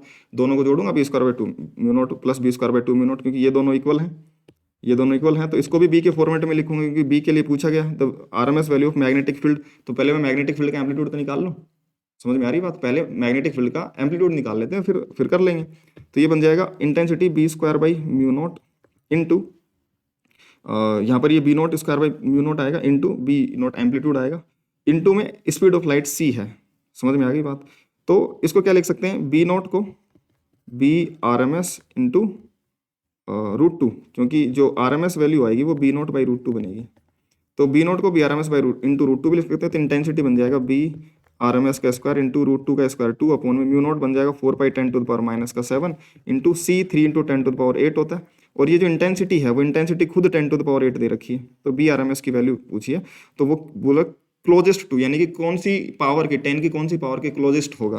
तो न्यूमेरिकल वैल्यू तो बतानी भी नहीं है, 10 की कौन सी पावर के क्लोजेस्ट होगा वो बताना है। तो उसके लिए हम देख लेंगे कि भाई यहाँ से 10⁸ से 10⁸ कट गया, यहाँ पे बी आर एम एस का स्क्वायर इंटू ये बन जाएगा 2 2 जा 4 और ये उधर चला जाएगा 3 2 जा 3 अपॉन में 2 पाई इंटू 10⁻7 ऊपर की तरफ आ जाएगा इक्वल टू 1। तो ये बी आर एम एस का स्क्वायर जो बन जाएगा ऊपर जाएगा 10⁻7 इंटू 2 पाई बाई 3। और इसको मैं ऐसा लिख देता हूँ 10⁻8 इंटू ये बन जाएगा 20 पाई बाई 3 और ये बी आर एम एस का स्क्वायर। तो बी आर एम एस जो बन जाएगा वो 10⁻4 टाइम्स समथिंग रूट के अंदर। तो ये 10⁻4 के फॉर्मेट में आंसर आएगा और ये वैल्यू 1 से बड़ी ही होगी। समझ में आ रही बात? तो 10⁻4 +2 तो आएगा नहीं, 1 नहीं आएगा, 10⁻2 नहीं आएगा, तो 10⁻4 ये nearest to 10⁻4 B will be the correct answer. ठीक है, नेक्स्ट चलते हैं क्वेश्चन नंबर 10 में। 10 बोला in the situation shown slab is close to the lens. ये स्लैब जो है, ये स्लैब बोला लेंस के क्लोज ही है, तो ये कोई डिस्टेंस नेग्लिजिबल है। समझ में आ गई बात? ये दोनों बिल्कुल क्लोज ही हैं, ऐसे रखिए ये स्लैब और ये लेंस। उसके बाद में बोल रखा है कि distance between the lens and mirror, lens और मिरर के बीच का या फिर स्लैब और मिरर के बीच का जो डिस्टेंस है वो कितना होना चाहिए, कि ये दोनों तो पास पास ही हैं, so that final image object पर ही बने। फाइनल इमेज जो है जहाँ पर ऑब्जेक्ट है उसी पर बने। तो सबसे पहले लेंस के लिए देख लेते हैं कि फॉर लेंस इमेज कहाँ बनेगी। तो पहली इमेज जो बनेगी वो हम निकाल लेंगे 1/v लेंस के लिए, -1/u इक्वल टू 1/f लग जाएगा। तो 1/v निकालना है, -1/u उसके लिए -19, क्योंकि यहाँ से ये रेज जाएंगी तो ये वाली डायरेक्शन पॉजिटिव लेंगे तो ये -90 इक्वल टू 1/f, उसके लिए कन्वर्जिंग लेंस है प्लस का 30, इसकी फोकल लेंथ आ जाएगी। तो 1/v इक्वल टू वो 3/90 कर दें उसको, है ना। ये जो है 1/30 इसको 3/90 लिखेंगे, 3 से ऊपर नीचे मल्टीप्लाई करेगा, ये प्लस का 1/90 उधर जाके माइनस का 1/90 बन जाएगा। तो ये 2/90 यानी कि जो v बना, पहली इमेज बोल देते हैं v1, वो 45 सेंटीमीटर बनेगा। कहाँ बनेगा? यहाँ से 45 सेंटीमीटर। तो यहाँ से 45 सेंटीमीटर इसकी इमेज बननी थी, परंतु अब आ जाएगा slab, shift due to slab, slab से भी शिफ्ट होगा। तो वो शिफ्ट कितना होता है, वो स्लैब की थिकनेस इंटू 1 - 1 बाई स्लैब का रिफ्रैक्टिव इंडेक्स म्यू। तो लेटरल जो नॉर्मल शिफ्ट होता है, नॉर्मल शिफ्ट ये बन जाएगा T1 - 1 बाई म्यू। थिकनेस उसकी 6 सेंटीमीटर दे रखी है इंटू 1 - 1 अपॉन में म्यू 3 अपॉन में 2 ऊपर आ जाएगा। तो 1 - 2/3 है 1/3, तो 6 टाइम्स 1/3 यानी कि 2 सेंटीमीटर का ये हो जाएगा। तो फाइनली जो इमेज बनेगी, वो फाइनली जो इमेज बनेगी यहाँ से शिफ्ट एस होने के बाद में यहाँ पर इमेज बनेगी लेंस और मिरर की मिला करके, सॉरी लेंस और स्लैब की मिला करके यहाँ पर ये इमेज बन रही है। ये जो इमेज होगी वो इमेज कहाँ पर होगी, 45 + 2 सेंटीमीटर का शिफ्ट 47 सेंटीमीटर। अब 47 सेंटीमीटर यानी यहाँ से ये 47 सेंटीमीटर है, ये 47 सेंटीमीटर। अब अगर सेम इमेज बननी है तो दो केसेस हों कि यहाँ तो या तो इस जगह पर इस मिरर का पोल हो, अगर ये मिरर का पोल यहाँ पर होगा तो यहाँ से ये 47 जो डिस्टेंस होगी वही इसकी डिस्टेंस आ जाएगी, आंसर 47, जो कि ऑप्शन में नहीं है, क्योंकि पोल पर जो रेज आएंगी वो नीचे से अपोजिट डायरेक्शन में चली जाएंगी और फिर वापस वहीं पे इमेज बना देंगी, है ना। बस पलट जाएगा, जो रेज है उनकी चलने की डायरेक्शन पलट जाएगी और कुछ दिक्कत नहीं होगी। या फिर ऐसा हो सकता है कि इसकी इमेज जो है ये ऑब्जेक्ट ऑफ मिरर है, तो इसकी इमेज ऑफ मिरर भी वापस यहीं बने। तो फिर वापस से अगर ये रेडियस ऑफ कर्वेचर होगा तो यहाँ से निकलने वाली रेज क्या होंगी, इस पर परपेंडिकुलर जाएंगी, यहाँ पर आने वाली रेज ये परपेंडिकुलर जाएंगी, तो वो पाथ रिट्रेस करेंगी। पाथ रिट्रेस करने के लिए सेंटर ऑफ कर्वेचर होना चाहिए। सेंटर ऑफ कर्वेचर यानी कि ये डिस्टेंस कितनी होनी चाहिए, ये 40 सेंटीमीटर के बराबर होना चाहिए। तो टोटल डिस्टेंस कितना होना चाहिए बेटा, 40 + 47 87, B will be the correct answer, simple, है ना। ये यहाँ से टकराने के बाद अगर पाथ रिट्रेस करेंगी तभी जाकर के जहाँ पर ऑब्जेक्ट है वहीं पे इमेज बन पाएगा। पाथ रिट्रेस करने के लिए यहाँ पर परपेंडिकुलर इंसिडेंट होना चाहिए रेज, परपेंडिकुलर यहाँ पे इमेज है, इस इमेज से निकलेंगी रेज जो इस पे इंसिडेंट करेंगी। इन दोनों की इमेज ये थी, यहाँ इसके लिए ऑब्जेक्ट का काम करेगी मिरर के लिए, तो वो परपेंडिकुलर तभी आ सकती है जब वो सेंटर ऑफ कर्वेचर से है। तो अगर ये सेंटर ऑफ कर्वेचर है तो ये डिस्टेंस 40 हो गया, आर के बराबर 40 + 47 87 will the correct answer, B option. Next चलते हैं क्वेश्चन नंबर 11 बोला अगर two polaroids of A and B are placed perpendicular to each other, ये ए ऐसे है और उसके परपेंडिकुलर एक्सिस पे ये बी ऐसे है 90 डिग्री पर, ये 0 डिग्री पर अगर बोल दो। अब बोला in between the two a third polaroid C is placed, तीसरा पोलरॉइड है वो इसके साथ में कुछ 30 डिग्री के एंगल पर है। तो इन दोनों में 30 डिग्री का एंगल है, तो फिर इन दोनों में कितना हो जाएगा, 60 डिग्री का एंगल हो जाएगा। सिंपल सा लॉजिक है भाई, पहला और तीसरा 90 डिग्री पर है, इन दोनों में 30 डिग्री का है, तो फिर इन दोनों में 60 डिग्री का एंगल होगा। सिंपल सा लॉजिक है। अब आई नॉट इंटेंसिटी की अनपोलराइज्ड लाइट आई, तो सबसे पहली बार तो पहले पोलरॉइड से पास होने के बाद यहाँ पर आधी इंटेंसिटी हो जाती है सीधे सीधे। ये बोल रहे हैं ना कि अगर intensity of incident unpolarized light that emerges from B, यानी बी से कितनी बाहर निकल पाएगी, अनपोलराइज्ड है। तो मान लो आई नॉट इंटेंसिटी आई, तो पहले बारी में जब गुजरती है तो पहली बारी में तो चाहे कितने एंगल पर हो, उसी डायरेक्शन में जिस एंगल पर ये होगा उसी डायरेक्शन में पोलराइज्ड लाइट निकलेगी और आधी होकर निकलती है। फिर उसके बाद में मैल्यूज लॉ लग जाएगा, यहाँ पर जो निकलेगा वो आई नॉट बाई 2 का कोस स्क्वायर 30 टाइम्स निकलेगा, क्योंकि जो भी इंटेंसिटी आती है उसका कोस square 30 time cos square theta times आगे क्रॉस कर पाती है। फिर यहाँ से जब क्रॉस करेगी तो यहाँ पर इंसिडेंट कितनी हुई थी, यहाँ पर ये इंसिडेंट हुई थी, उसका एंगल 60 डिग्री था, तो वो कोस स्क्वायर 60 से और मल्टीप्लाई कर देगा। तो फाइनली जो इंटेंसिटी आएगी वो I naught by 2 cos square 30 degree into में कोस स्क्वायर 60 डिग्री। तो जो फाइनल इंटेंसिटी बनेगी simple I naught by 2 into cos square 30 degree into cos square 60 degree, ये बन जाएगा I naught by 2 times cos 30 root 3/2 होता है, तो ये 3/4 बन जाएगा। कोस 60 हाफ होता है, उसका स्क्वायर 1/4, तो ये 3 आई नॉट बाई 2 इंटू 4 इंटू 4, ये तो फ्रैक्शन में आएगा। आई जो प्रतिशत में बनेगा परसेंटेज में, वो 3 आई नॉट अपॉन में 2 इंटू 4 इंटू 4 इंटू 100 बन जाएगा।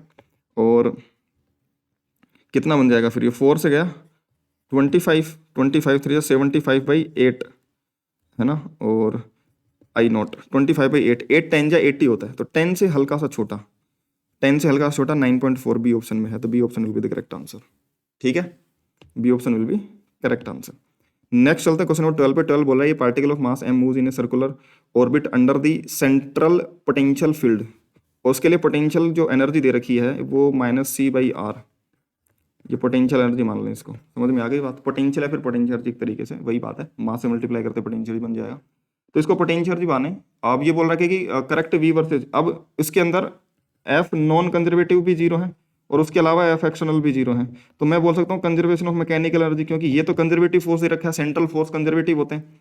सेंट्रल जो फोर्सेज होते हैं वो कैसे होते हैं, कंजर्वेटिव, उन्हीं के लिए पोटेंशियल या फिर पोटेंशियल डिफाइन कर सकते हैं। तो potential energy plus kinetic energy का सम कांस्टेंट रहना है। अब ये बोल रहा है कि the correct graph between radius versus velocity, R और वी के बीच का ग्राफ कैसा होगा। तो देखो जैसे जैसे आर बढ़ेगा, जैसे जैसे आर बढ़ेगा, जो यू है -k/r में आर के बढ़ने से ये वाली वैल्यू घटेगी, तो माइनस होने की वजह से यू बढ़ेगा। समझ में आई बात, ये यानी कि -10 से -5 तक आएगी, तो -5 ज़्यादा है, यानी कि यू बढ़ रहा है। यू बढ़ेगा तो काइनेटिक एनर्जी कम होगी, क्योंकि टोटल एनर्जी कांस्टेंट है। समझ में आ गई की बात, क्या होगा, काइनेटिक एनर्जी कम हो जाएगी क्योंकि टोटल एनर्जी कांस्टेंट है। काइनेटिक एनर्जी कम होगी यानी कि स्पीड कम होगी, और स्ट्रेट लाइन तो बनेगा नहीं, क्योंकि पोटेंशियल एनर्जी लीनियरली कम नहीं हो रही, तो काइनेटिक एनर्जी भी लीनियरली, ये स्क्वायर में भी पैरामीटर नहीं कि स्क्वायर के हिसाब से कम हो रही, तो ये स्क्वायर के हिसाब से, ये स्क्वायर के साथ बढ़े तो स्क्वायर के हिसाब से कम हो, तो वेलोसिटी लीनियरली कम हो, ऐसा भी नहीं है। तो वेलोसिटी स्पीड डिक्रीज करेगी, है ना, वेलोसिटी इसकी डिक्रीज करेगी। अब वेलोसिटी डिक्रीजिंग का एक ही ग्राफ है, क्योंकि ये सारे तो बढ़ते हुए, ये सारे बढ़ते हुए ग्राफ हैं, ये भी गिरता हुआ ग्राफ है और ये भी गिरता हुआ ग्राफ। अब ये तो गिरेगा नहीं, इसके लिए तो किसी आर की एक फाइनाइट वैल्यू पर जाकर के वेलोसिटी, जो वी की एक फाइनाइट वैल्यू पर जाकर के आर 0 हो जाएगा, आर 0 नहीं होगा। समझ में आ रही बात, आर 0 होने पर उस समय पोटेंशियल एनर्जी, क्योंकि ये इनफाइनाइट हो जाएगी माइनस में, तो काइनेटिक एनर्जी को प्लस इन्फिनिटी से भी ज़्यादा, बहुत ज़्यादा बन जाएगी वो, है ना, स्पीड बहुत ज़्यादा बढ़ जाएगी। तो आर की वैल्यू 0 पर स्पीड बहुत ही ज़्यादा होगी, तो बहुत ये टेंडिंग टू इन्फिनिटी पे जाएगा, तो C option will be the correct answer. Sorry C थोड़ी ए है, ठीक है, A will be the correct answer. Next है क्वेश्चन नंबर 13 बोल रखा है कि पार्टिकल ऑफ मास है मूविंग इन सर्कल, सर्कल में घूम रहा है। सर्कल में 2 एक्सेलरेशन होते हैं, सेंट्रीपिटल एक्सेलरेशन और टेंजेंशियल एक्सेलरेशन। टेंजेंशियल एक्सेलरेशन के डायरेक्शन में टेंजेंशियल फोर्स होगा, सेंट्रीपिटल एक्सेलरेशन में सेंट्रीपिटल फोर्स होगा। ये work done by centripetal force 0 रहता है, work done by tangential force क्या बन जाएगा, टेंजेंस फोर्स इंटू dx, उसके डायरेक्शन में डिस्प्लेसमेंट यानी power due to tangential force, वो tangential force into velocity tangential direction में। पावर डिलीवर सिर्फ टेंजेंशियल फोर्स करता है, क्योंकि इसमें बोला कि ये सेंट्रीपिटल एक्सेलरेशन दे रखा है, और ये पावर डिलीवर्ड जो है, जो पावर डिलीवर्ड है वो पूछिए, तो पावर डिलीवर्ड सेंट्रीपिटल फोर्स नहीं करता, सिर्फ और सिर्फ कौन सा करता है, टेंजेंशियल फोर्स करता है। अब इसमें देखो सेंट्रीपिटल एक्सेलरेशन दे रखी है K square R T square, इसमें आर रेडियस है, टी टाइम है। सेंट्रीपिटल एक्सेलरेशन होता है वी स्क्वायर बाई आर के इक्वल, यानी कि वी स्क्वायर बन जाएगा K square R square T square, यानी कि वी बन जाएगा के आर टी। टेंजेंशियल एक्सेलरेशन जो बनेगी वो D V by D T बनेगी, यानी कि के इंटू आर। समझ में आ गई क्या बात?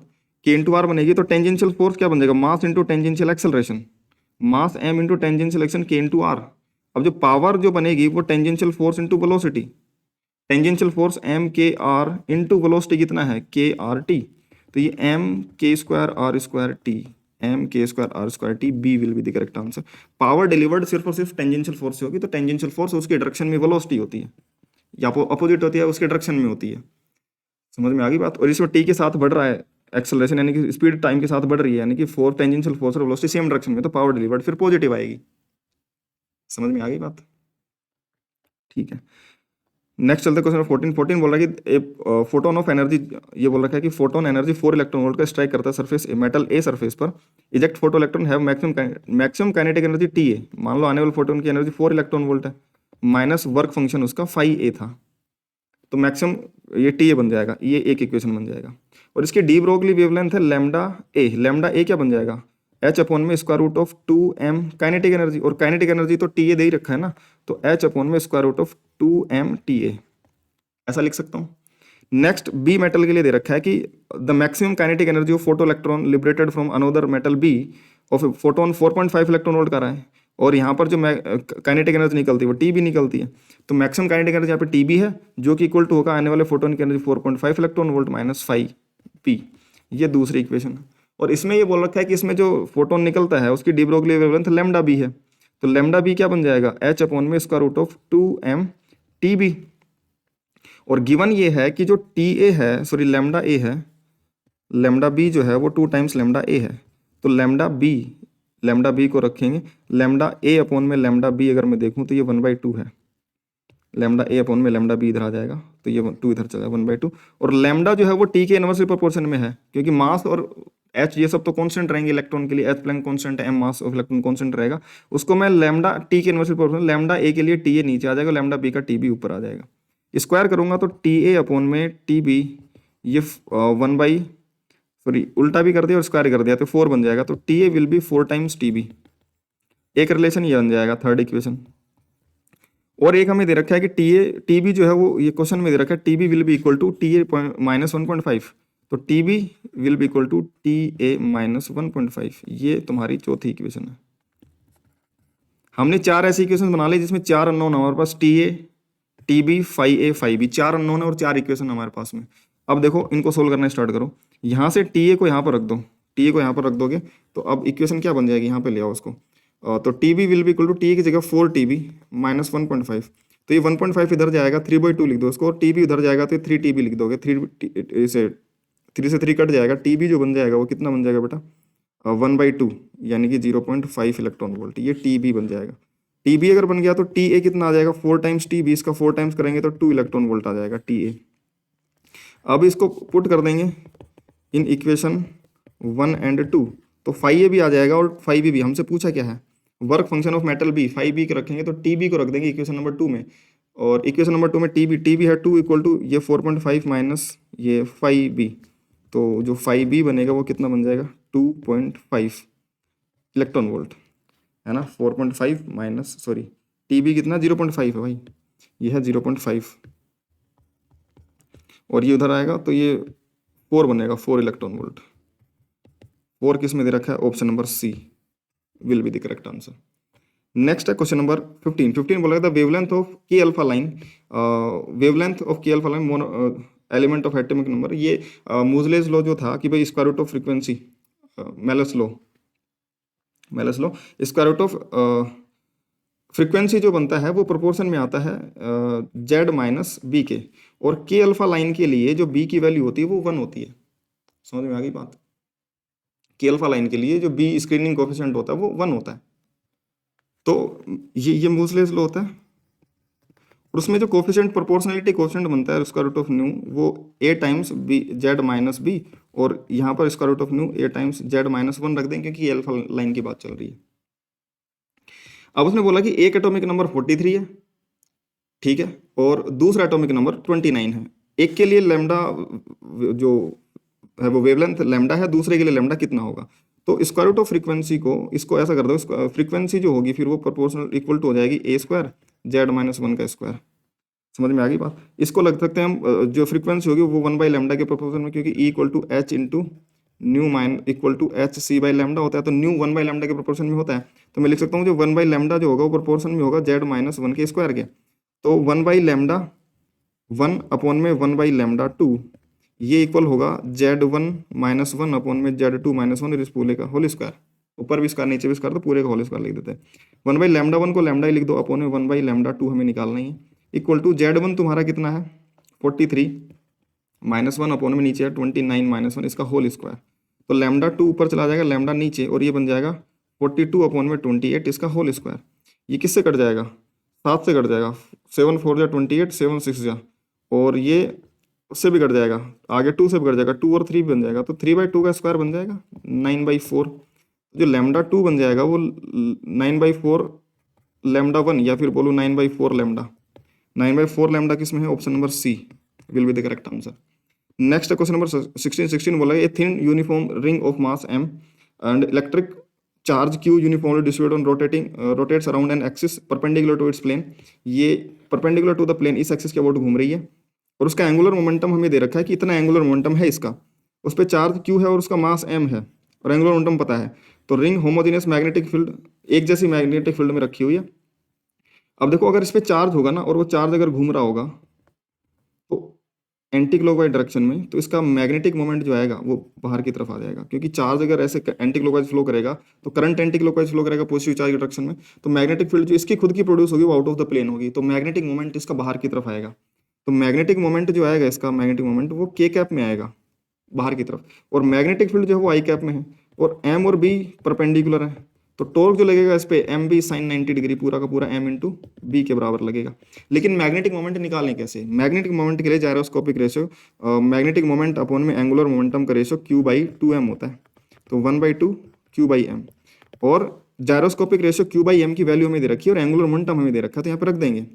तो मैग्नेटिक मोमेंट जो बनता है वो 1/2 Q/m इंटू एल दोनों दे रखे हैं, तो 1/2 Q/m की वैल्यू कितनी है दोस्त 10⁻⁻5, और एल एंगुलर मोमेंटम कितना दे रखा है 7.5 इंटू 10⁻⁻4।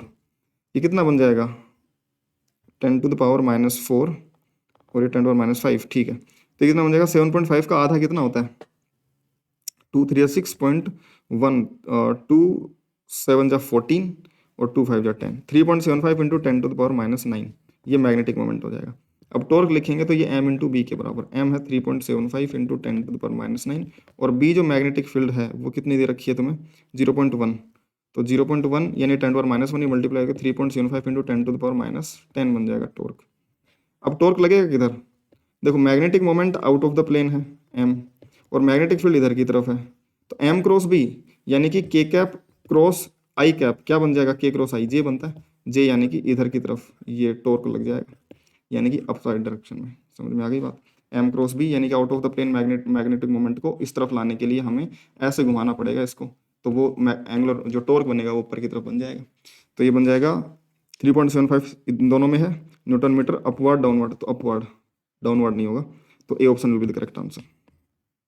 ठीक है, नेक्स्ट चलते क्वेश्चन नंबर 17 बोला है आफ्टर द स्विच सोन in the figure A is closed, ये जो ए स्विच दे रखा है इसको क्लोज करेंगे, their current I through the resistance R figure, अच्छा आर जो सर्किट है तो इसमें करंट आई का टाइम के साथ ग्राफ दे रखा है, और उसमें कंडीशन दे रखी है कि पहली कंडीशन में रेजिस्टेंस आर नोट है, सी नोट है, फिर ये 2R नोट, ये सी नोट, फिर ये आर नोट, ये 2C नोट, फिर ये 2R नोट 2C नोट, अलग अलग वैल्यूज के लिए कौन कौन से ग्राफ इनमें से बनेंगे वो बताने हैं। सबसे पहले तो मैं बता दूं कि मान लो कोई भी रेजिस्टेंस आर है और कैपेसिटेंस सी है, तो जो आई की वैल्यू इक्वेशन बनती है वो I naught E to the power minus T by tau बनता है, टो बनता है आर इंटू सी, और आई नॉट बनता है ई बाई आर।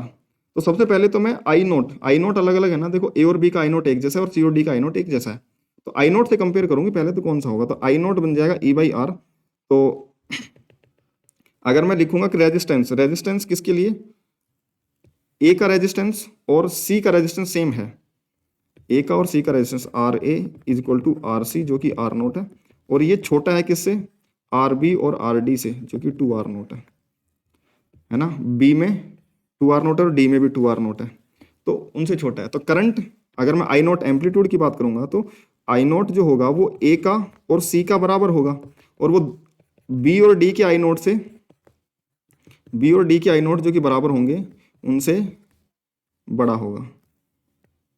समझ में आ गई ये बात? यानी कि ए और सी का आई नोट ज़्यादा होगा बी और डी से, तो ए और सी का आई नोट ज़्यादा होगा, यानी कि इनमें से ये ए और सी तो यहाँ पर आएंगे, ए और सी इनमें से कोई से होंगे, और बी और डी इनमें से कोई से होंगे। अगर मैं इसमें एलिमिनेट करना चाहूँ कि इस स्मॉल ए और स्मॉल बी के साथ में बी और डी आना चाहिए, तो ए के साथ में कैपिटल ए के साथ में कैपिटल ए नहीं आ सकता, ए के साथ में कैपिटल ए नहीं आ सकता, ए के साथ में बी और डी में से ए के साथ बी आ सकता है, ए के साथ डी भी आ सकता है, हाँ ये दोनों आ सकते हैं, तो ये दोनों में से कोई करेक्ट हो सकता है। ये तो वैसे ही कैंसिल आउट हो गया, मतलब आंसर ये ए और ए के साथ में, स्मॉल ए के साथ में इस ग्राफ के लिए कैपिटल ए और कैपिटल सी तो नहीं आ सकते। अब हम टाइम कांस्टेंट, तो क्या होता है टाइम कांस्टेंट? टाइम कांस्टेंट होता है time to decrease the current by 63%। अब टाइम कांस्टेंट ज़्यादा लगेगा तो time, more time to decrease the current, time constant ज़्यादा होगा मतलब कि more time to decrease the current,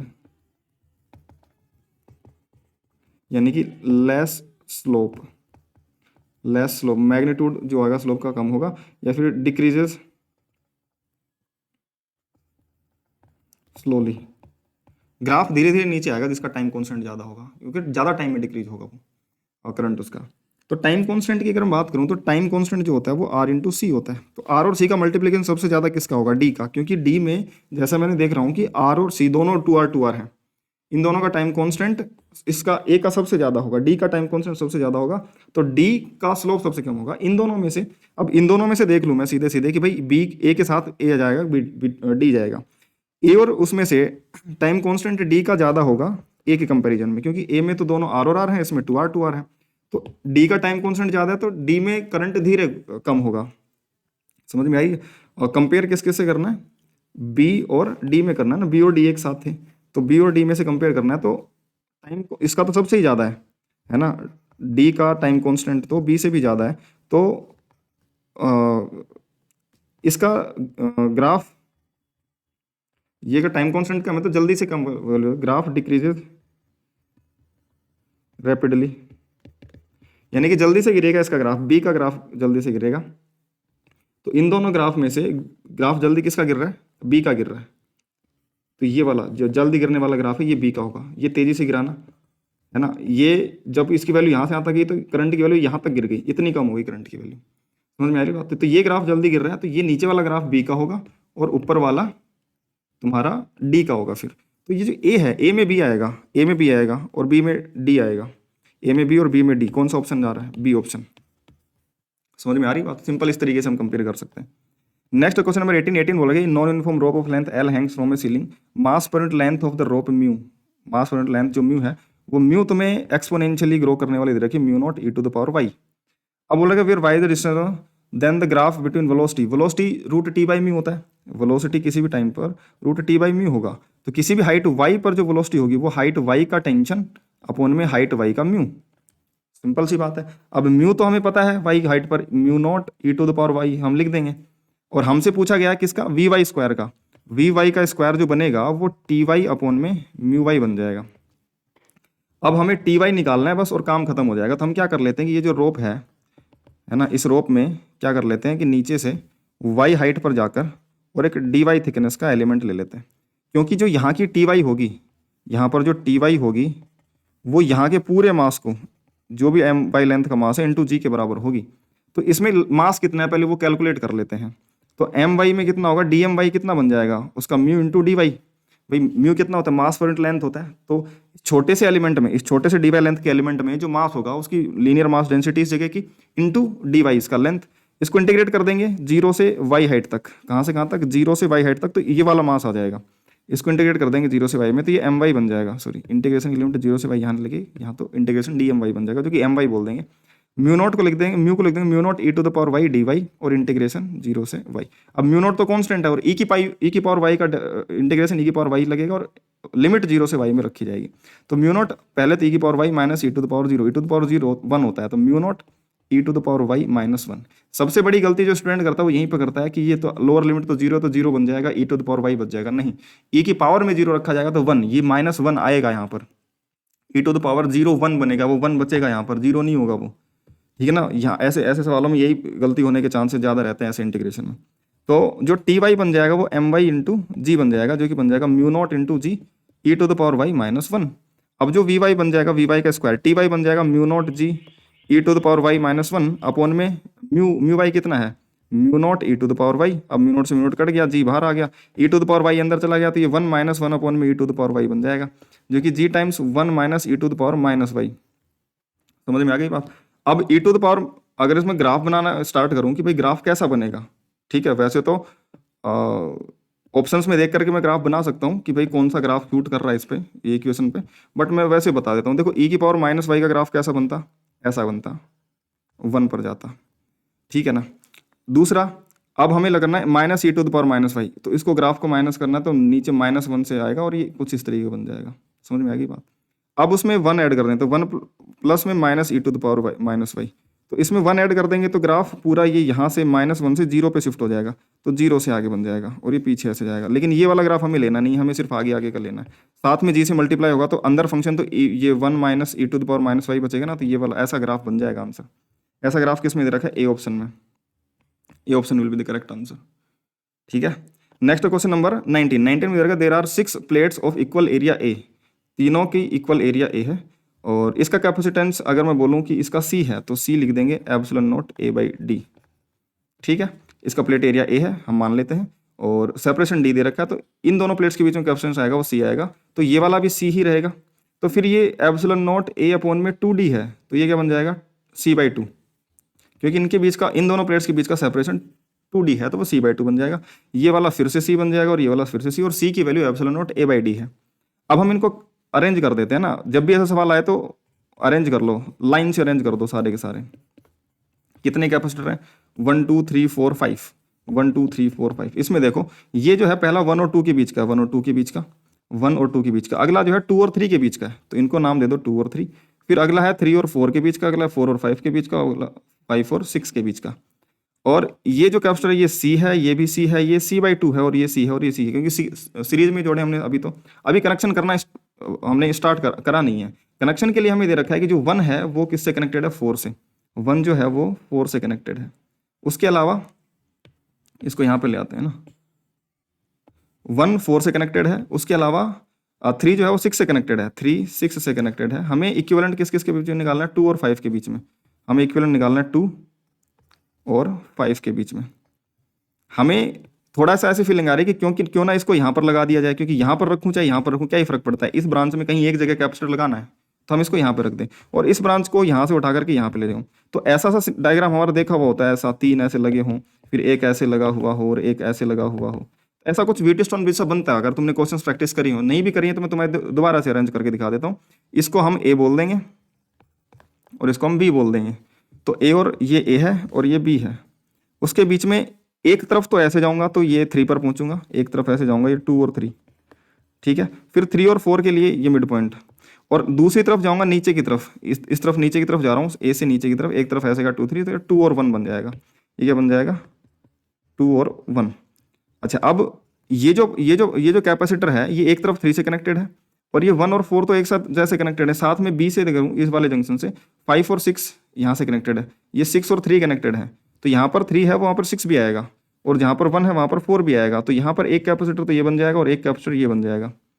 कौन सा, ये वाला। तो ये वाला कैपेसिटर तो यहाँ लग जाएगा और जो ये वाला कैपेसिटर है ये यहाँ पर लग जाएगा, ठीक है। बचा हुआ ये 3 और 4 के बीच में, 3 और 4 यहाँ पे बन जाएगा ये कैपेसिटर यहाँ पर। और वो कितना है C by two. C by two में क्योंकि ये सारे के सारे सी और सी और सी हैं तो balanced wheat stone bridge, balanced wheat stone bridge बनेगा।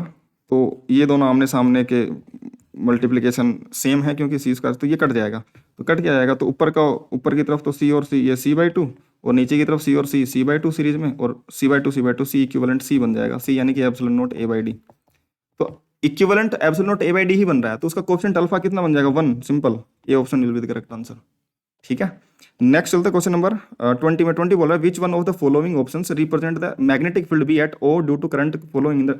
देखो ओ पर मैग्नेटिक फील्ड निकालनी है तो कौन कौन से सेक्टर है, सेक्शन है हमारे पास। एक ये वायर है, ये इनफाइनाइट सेमी इनफाइनाइट नहीं, इसकी लेंथ एल दे रखी है, तो एल लेंथ का ये वायर है। इसकी वजह से मैग्नेटिक फील्ड जीरो आएगी क्योंकि उसकी एक्सिस पर है, तो ये हम लिखेंगे, पहले काट लेते हैं इनको, तो इसकी वजह से भी नहीं आएगा। साथ में इधर से जाऊंगा तो सेमी सर्कल है, सेमी सर्कल की वजह से मैग्नेटिक फील्ड आएगा। इसकी वजह से मैग्नेटिक फील्ड नहीं आएगा क्योंकि इसके भी एक्सिस का पॉइंट हो जाएगा, इस छोटे से हिस्से का कोई मैग्नेटिक फील्ड नहीं आएगा ऊपर। इसकी वजह से फील्ड आएगा और इसकी वजह से भी नहीं आएगा क्योंकि इसके भी एक्सिस पर है, तो इसकी वजह से भी नहीं आएगा। तो इसको मैं मैग्नेटिक फील्ड B1 बोल देता हूँ, इसको मैं B2 बोल दूंगा, इसको मैं B3 बोल दूंगा।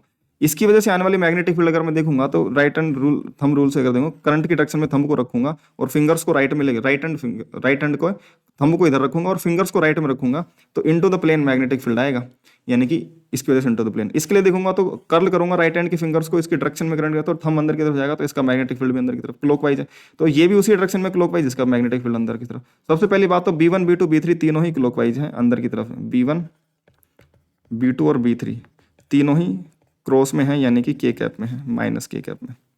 समझ में आ गई क्या बात? क्योंकि प्लस के कैप बाहर की तरफ है तो अंदर की तरफ यानी इनटू द प्लेन क्या बन जाएगा, माइनस के कैप। तो तीनों के तीनों क्रॉस में है, माइनस के कैप में, तो नेट मैग्नेटिक फील्ड माइनस के कैप में आएगी, पर ऑप्शन सारे माइनस के कैप में दे रखे हैं। ठीक है, अब मैग्नेटिक फील्ड निकालेंगे तो बी जो बन जाएगा वो B1 plus B2 plus B3 तीनों एक ही डायरेक्शन में सीधे जुड़ेंगे। तो मैग्नेटिक फील्ड पहले के लिए तो लगा दूंगा, तो म्यू नॉट आई अपॉन में 4πd और sine theta 1 plus sine theta, क्योंकि फाइनाइट वायर है ये, तो प्लस में इसके लिए दूसरे के लिए सर्कुलर आर्क का लग जाएगा म्यू नॉट आई अपॉन में 2r थीटा अपॉन में 2π, और उसके लिए भी म्यू नॉट आई अपॉन में, तीसरे के लिए भी यही लग जाएगा म्यू नॉट आई अपॉन में 2r थीटा अपॉन में 2π। ये फॉर्मूले लग जाएंगे। तो पहले तो लगेगा म्यू नॉट आई अपॉन में 4πd 4π, और डिस्टेंस कितनी है, यहाँ से डिस्टेंस l/2 प्लस में इसकी रेडियस भी l/2 है, तो l/2 प्लस l/2 ये डिस्टेंस आ जाएगी l।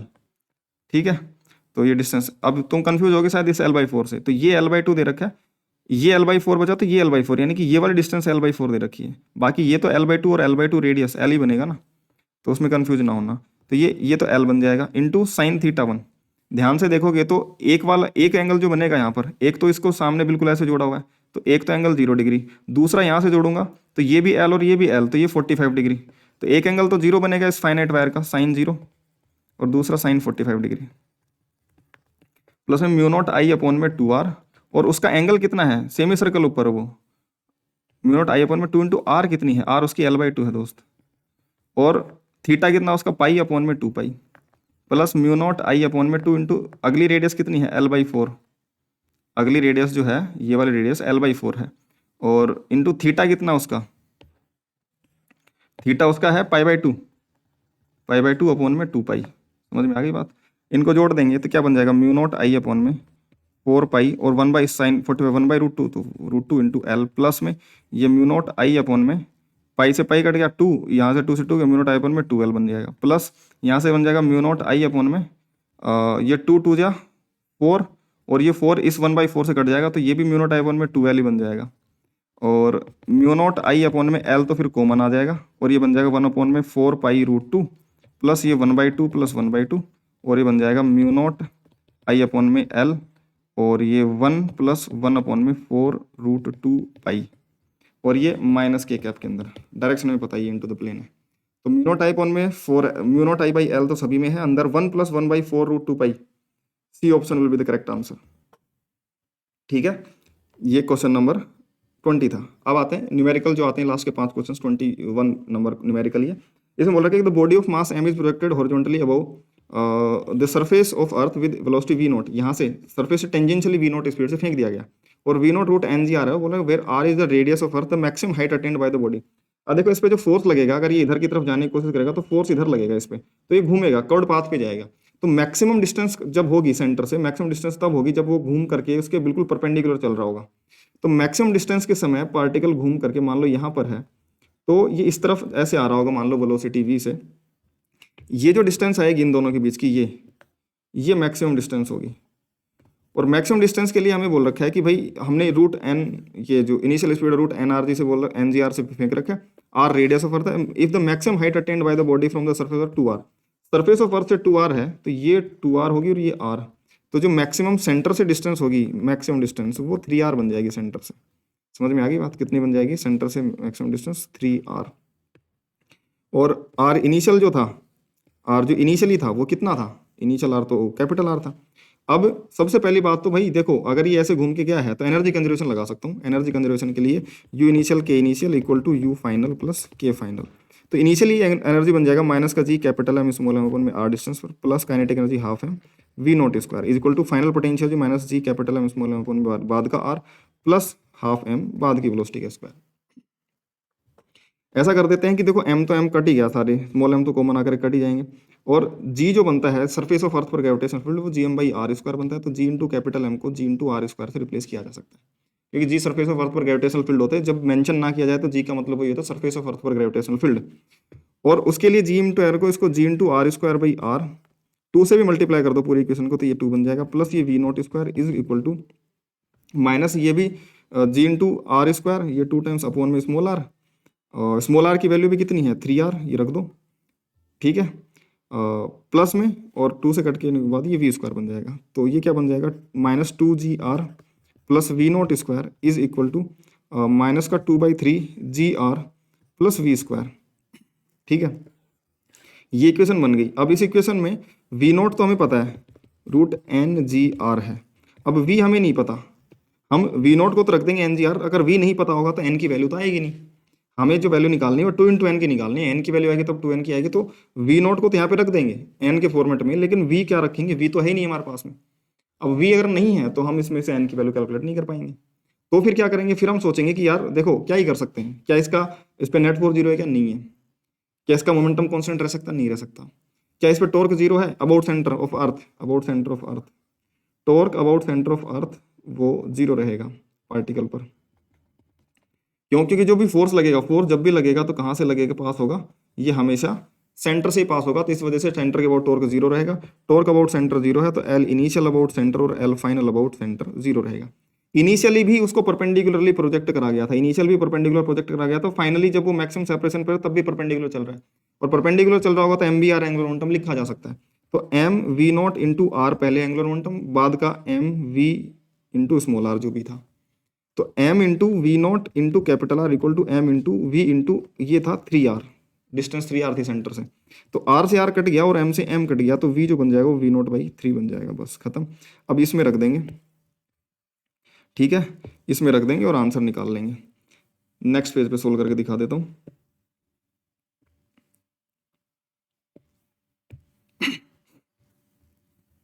उस इक्वेशन में -2gr plus V naught square को लिख देंगे तो n(g)r लिख दूंगा, इक्वल टू ये बन जाएगा -2/3gr प्लस वी स्क्वायर यानी कि वी नॉट स्क्वायर बाई 3, तो वी नॉट स्क्वायर तो n(g)r और 3 का स्क्वायर 9, ठीक है। टाइम बचाने के लिए देखो हमें स्टेप्स मिस करनी पड़ती है, कैलकुलेशन फास्ट थोड़ी करनी पड़ती है। ये 2gr को उधर भेज दो, इसको इधर ले आओ, तो n(g)r ये 1 - 1/9 will be equal to 2gr minus 2/3gr, तो ये तो क्या बन जाएगा n(g)r इंटू 8/9, और विल बी इक्वल टू ये क्या बन जाएगा 3 × 6 - 2 4/3 g इंटू आर। अब g इंटू आर से ये g इंटू आर कट गया, 3 से ये 3 टाइम्स कट गया, और 4 से ये 2 टाइम्स कट गया, तो 2n/3, और उधर सारी चीज़ें कट के 1 बन गई, 0 नहीं बनेंगी, इधर सारी चीज़ें कट गई तो 0 नहीं हुआ, इधर बचा 1, सारी चीज़ें कैंसिल आउट हुई हैं, डिवीजन में आया है, माइनस नहीं हुई है, तो ये जो 2 × n आ जाएगा वो 3 के बराबर आ जाएगा, ठीक है, 2 × n 3 के बराबर आ जाएगा, 3 है तो अब 3 आंसर आ गया। क्वेश्चन नंबर 22 बोला कि लाइट रोड है, यानी रोड का मास तो 0 है इसका, ठीक है, उसको इस हॉरिजॉन्टल पोजीशन से छोड़ा गया और फिर वो वर्टिकली नीचे की तरफ गिर रहा है, velocity of B in vertical position, B यानी कि ये यहाँ पर है, इसकी वेलोसिटी कितनी होगी जब ये वर्टिकल पोजीशन पहुंचेगा। तो देखो सिंपल है ना, work done by external forces 0 है, work done by non conservative forces 0 है, तो कंजर्वेशन ऑफ मैकेनिकल एनर्जी लगाया जा सकता है U initial plus K initial equal to U final plus K final. But ज़्यादा समझदारी वाली चीज़ ये होगी, हमें इसकी स्पीड भी निकालनी है, हम मान लेंगे कि नीचे आया तब ये ओमेगा एंगुलर स्पीड से घूम रहा है, तो इसकी जो वेलोसिटी होगी v, ये तो ओमेगा इंटू r यानी कि l/3, इसकी वेलोसिटी ओमेगा इंटू 2l/3, और इसकी जो वेलोसिटी होगी वो ओमेगा इंटू 3l/3। तो अगर इसकी वेलोसिटी को v बोलूँ तो ये वेलोसिटी 2v बन जाएगी, ये वेलोसिटी 3v बन जाएगी, तो ऐसे लिख दूँ इसको v 2v और 3v में, और v की वैल्यू निकाल लूँ और फिर मैं इसकी वेलोसिटी 2v निकाल लूँगा सीधे सीधे। समझ में आ गई क्या बात? तो मुझे ओमेगा, अगर क्योंकि तीनों को ओमेगा सेम रहेगा तो ओमेगा इंटू आर से हमें पता चल गया कि इसकी स्पीड जो भी रहेगी उसकी डबल इसकी रहेगी, उसकी ट्रिपल इसकी रहेगी। समझ में आ गई बात? तो अब हम ऐसे लिख देंगे भाई, इनिशियली जो भी पोटेंशियल एनर्जी थी, मैं मान लेता हूँ कि भाई ये यहाँ पर रेफरेंस इन तीनों का जीरो है, तो इसकी इनिशियल पोटेंशियल एनर्जी यहाँ से जीरो हो गई, फिर इसके कम होगी यहाँ पे जीरो, इसकी कम होगी यहाँ पे जीरो, ऐसा। तो इनिशियल जो पोटेंशियल एनर्जी थी जो mg/L/3, ये अपनी इनिशियल इस पोजीशन से L/3 ऊपर था, ये अपनी फिलहाल से 2L/3 और ये अपनी फिलहाल से 3L/3। तो एक तरीके से ये L/3 ऊपर है, ये 2L/3 ऊपर है और ये 3L/3 ऊपर है। तो इनिशियल पोटेंशियल जी mg/L/3 plus mg/2L/3 plus mg/3L/3। Kinetic energy initially zero था, फाइनली पोटेंशियल इन तीनों की आपस में जीरो मान ली कि इतनी इतनी कम हुई है, यहाँ से पता चलेगा इसकी इतनी कम हुई, इसकी इतनी कम हुई, इसकी इतनी कम हुई, वो काइनेटिक एनर्जी में चली गई होगी। उसको लिख देंगे, एक की हाफ mv², दूसरे की हाफ m2v² और तीसरे की हाफ m3v²। समझ में आ गई बात? तो अब इधर देखेंगे तो mg कॉमन आ गया और L/3 plus 2L/3 plus 3L/3 और इधर आ जाएगा हाफ m कॉमन आ जाएगा और ये बन जाएगा v² प्लस 2v² 4v² और ये 3v² 9v²। तो ये कितना बन जाएगा? 2 + 1 3 + 3 6, 6/3 2, तो mg into 2L will be equal to m/2 और ये 9 4 13 और 1 14 v²। तो अब ध्यान से देखोगे तो ये 7 बन जाएगा और एक m से m कट जाएगा और v² बन जाएगा तुम्हारे पास कितना? 2gL/7। तो v जो बन जाएगा वो √2 2gL/7 बन जाएगा। बट हमसे वेलोसिटी ऑफ v पूछी है, हमें ये v जो है, ये v तो a की वेलोसिटी है, इसको अगर मैं a बोलूँ, इसको b बोलूँ, c बोलूँ, तो जो दे रखा है ना, b की वेलोसिटी तो 2v है ना, b की वेलोसिटी है वो 2v है, तो 2 टाइम्स √2 2gL/7। और इसमें न्यूमेरिकल वैल्यू पूछेगी, v की वेलोसिटी √NGL बोला जाए तो n क्या होगा, तो 2 को अंदर भेजो, 2 अंदर जाके 4 बन जाएगा, 4 टाइम्स 2gL/7 और 4 2 8gL/7, तो n आ जाएगा 8। ठीक है, 8 will be the correct answer. Next चलते हैं क्वेश्चन नंबर 23 में। 23 बोल रखा है हमें कि ये conducting rod P Q of length L 5 meter oriented as on the figure moving. देखो L इस तरफ है, वेलोसिटी इस तरफ है, मैग्नेटिक फील्ड इधर भी है और इनटू द प्लेन भी है, जे कैप और के कैप में दे रखा है, sorry out of the plane, इधर भी और आउट ऑफ द प्लेन भी है। तो देखो मेथड 1 तो यही बोल सकते हैं हम, ईएमएफ निकालनी और ईएमएफ को 4z में लिख करके z की वैल्यू बतानी है। मेथड 1 तो ये लिख सकते हैं भाई, जो ईएमएफ होती है वो v cross b dot L होती है, v cross b dot L. अच्छा, वेलोसिटी तो तुम्हें दे रखा है 2i कैप है, b तुम्हें पता ही है 3j cap plus 4k cap. अब एल वेक्टर लिख दें। एल वेक्टर के लिए देखूंगा, देखो एल वेक्टर के लिए यूनिट वेक्टर तो ये है ना एल का, एल कैप। एल कैप यानी कि 1 मीटर का वेक्टर इधर मान लो, तो एक्स में उसका कॉम्पोनेंट कितना आ जाएगा, cos 53 डिग्री 53 और इधर sin 1 sin 53 डिग्री। तो ये बन जाएगा 5 का एक्स में कॉम्पोनेंट तो कितना है, cos 53 degree, cos 53 degree I cap में और साइन कैप जे कैप में sin 53 डिग्री। ये आई कैप और जे कैप में जब भी किसी वेक्टर का वेक्टर फॉर्मेट निकालना हो, मैग्नीट्यूड पता है हमें 5 है, तो उस डायरेक्शन में 1 मीटर का मैग्नीट्यूड का वेक्टर मान लो, वो यूनिट वेक्टर बन गया, उसके आई कैप जे कैप के कैप में कॉम्पोनेंट कर लो और फिर वो लिख दो उसको। तो 5 टाइम्स cos 53, ये 3/5 आई कैप और ये बन जाएगा 4/5 जे कैप, और 5 से 5 देखो कॉमन आकर के कट जाएगा, तो ये 3i cap plus 4j cap. यहाँ से तुम निकालोगे v cross b dot L करके। समझ में आ गई बात? अब ईएमएफ आ जाएगी। ठीक है, ईएमएफ को हम इक्वल कर देंगे 4 × z के, तो यहाँ से z आ जाएगा। कर सकते हो, कोई दिक्कत नहीं है, और ज़्यादा समय नहीं लगेगा v और b को क्रॉस करने में। v और b क्योंकि ये आई कैप है और ये जे कैप के कैप है, तो आई का जे के साथ, आई का के साथ करोगे, साथ में डॉट कर देना एल के साथ में, और आंसर आ जाएगा। दूसरा मेथड मैं तुम्हें बताता हूँ, इसमें आसान मेथड क्या हो सकता है इस सवाल को सोल्व करने का। क्योंकि मैंने जब क्वेश्चन देखा तो मैंने पढ़ा कि जो मैग्नेटिक फील्ड है वो इनटू द प्लेन है, एक तो sorry out of the plane. Out of the plane के लिए तो ये लेंथ और v, हम BLV में जो ईएमएफ बनता है BLV में ऑल म्यूचुअली परपेंडिकुलर लिख सकते हैं। कोई भी दो पैरेलल हो जाते हैं तो फिर इनका ट्रिपल प्रोडक्ट जो होता है वो 0 बनता है। कोई भी दो पैरेलल, या तो v और l पैरेलल हो जाए, या v और b पैरेलल हो जाए, l और b पैरेलल, कोई भी दो पैरेलल हो जाए तीनों में से, तो क्रॉस इनका ट्रिपल प्रोडक्ट 0 रहता है, ईएमएफ 0 रहती है। बट यहाँ पर हम देखें तो जो मैग्नेटिक फील्ड y कैप की है उसके लिए देखें तो by तो इस तरफ होगा, by के लिए देखेंगे तो ये लेंथ l ऐसे है इसकी, और वेलोसिटी ऐसे है। तो वेलोसिटी का लेंथ का परपेंडिकुलर कंपोनेंट l परपेंडिकुलर लिख दूं इधर, और l इधर की तरफ, ly इस तरफ आ जाएगा लेंथ का कंपोनेंट, और lx इधर आ जाएगा। ly तो पैरेलल है b के, और एल एक्स पैरेलल है वेलोसिटी के। तो लेंथ का ये कंपोनेंट बीएमएफ नहीं देगा और लेंथ का ये कंपोनेंट बीएमएफ नहीं देगा, क्योंकि लेंथ का ये कंपोनेंट वेलोसिटी के पैरेलल और ये कंपोनेंट मैग्नेटिक फील्ड के पैरेलल है। तो बी वाई की वजह से EMF due to B Y will be zero. तो बी वाई की वजह से कोई ईएमएफ नहीं आएगा। फिर बी जेड की वजह से देखेंगे तो जेड की वजह से बी, ये एल ऐसे है और वी ऐसे है और B out of the plane है, बी जेड तो परपेंडिकुलर है, बी तो परपेंडिकुलर टू एल और वी, ये तो दोनों के परपेंडिकुलर, क्योंकि एल और वी तो एक्स वाई प्लेन में है और आउट ऑफ द प्लेन बाहर की तरफ वो तो परपेंडिकुलर ही है। लेकिन एल परपेंडिकुलर टू वी करने के लिए एल का वाई कंपोनेंट लेना पड़ेगा जो कि वी के परपेंडिकुलर, एल का एक्स कंपोनेंट पैरेलल हो जाएगा वी से, तो इसकी वजह से नहीं आएगा, इसकी वजह से ईएमएफ आएगा। तो एल का परपेंडिकुलर एल वाई कौन सा, एल साइन कितना है ये एंगल 53 डिग्री, तो कितना बन जाएगा 5 इंटू 53 4/5 कट जाएगा, एल वाई आ जाएगा 4। तो ईएमएफ जो बनेगा वो बी एल वाई में तीनों परपेंडिकुलर वाले, बी तो कितना है तुम्हारा जेड वाला 4 है, एल कितना है 4 है और वाई कितना है सॉरी बी एल वी कितना है 2, कितना बन जाएगा 32। इस 32 को इक्वल करेंगे किसके 4 इंटू जेड के बराबर, 4 इंटू जेड के बराबर, जेड आ जाएगा 8। और तुम वहाँ से भी कैलकुलेट करना, नेट ईएमएफ 32 ही आएगी और जेड की वैल्यू 8 ही आएगा, आंसर 8 दे भी रखा है। ठीक है, तो हम ऐसे भी चेक कर सकते हैं कि बी की एक्स कंपोनेंट से कितना नेट आएगा, वाई से कितना आएगा, जेड से कितना आएगा, तीनों को अलग अलग भी कर सकते हैं। अदरवाइज हम ये ट्रिपल प्रोडक्ट कर सकते हैं, कोई सा भी कर सकते हो, तुम्हारी चॉइस है, मेरा फर्ज था तुम्हें बताना। ये तुम जनरली कर पाते हो, ये कुछ ही बच्चों को पता रह पाता है, जो कि हम क्लासेस में डिस्कस करते हैं अच्छे बैचेज में, कि हम अलग अलग करके भी कर पाते हैं, क्योंकि ये एक प्रोसेस डिफाइन कर देना तो सभी बच्चे इससे कर लेते हैं, बट उसको ब्रेक डाउन करना कि क्या क्या हो रहा है, तीनों तरफ की मैग्नेटिक फील्ड अलग अलग अपनी मैग्नेटिक फील्ड कैसे ईएमएफ कैसे क्रिएट कर सकती हैं, वो डिटेल में पढ़ाई जाती हैं चीज़ें बैचेज में। जो और ऐसे ही अच्छे अच्छे कंसेप्ट तुम्हें जो मैंने लेक्चर ले रखे हैं यूट्यूब पे, उनमें तुम्हें देखने को मिलेंगे, तुम जाके विजिट करोगे तो तुम्हें मजा आएगा। ठीक है, खैर क्वेश्चन नंबर 24 है। 24 ये बोल रखा है कि द अल्टरनेटिंग वोल्टेज सोर्सेज हैं, 3 सोर्सेज हैं, एक ये सोर्स है, ये सोर्स, और तीनों जुड़े हुए हैं भाई, तीनों एक ही सीरीज में जुड़े हुए हैं। तो नेट ईएमएफ निकालना पड़ेगा पहले, तो हमें वी नेट निकालना पड़ेगा, तीनों को जोड़ना पड़ेगा। वी नेट क्या बनेगा, V1 plus V2 plus V3। अब तीनों अलग अलग फेज में है तो इनका फेजर एडिशन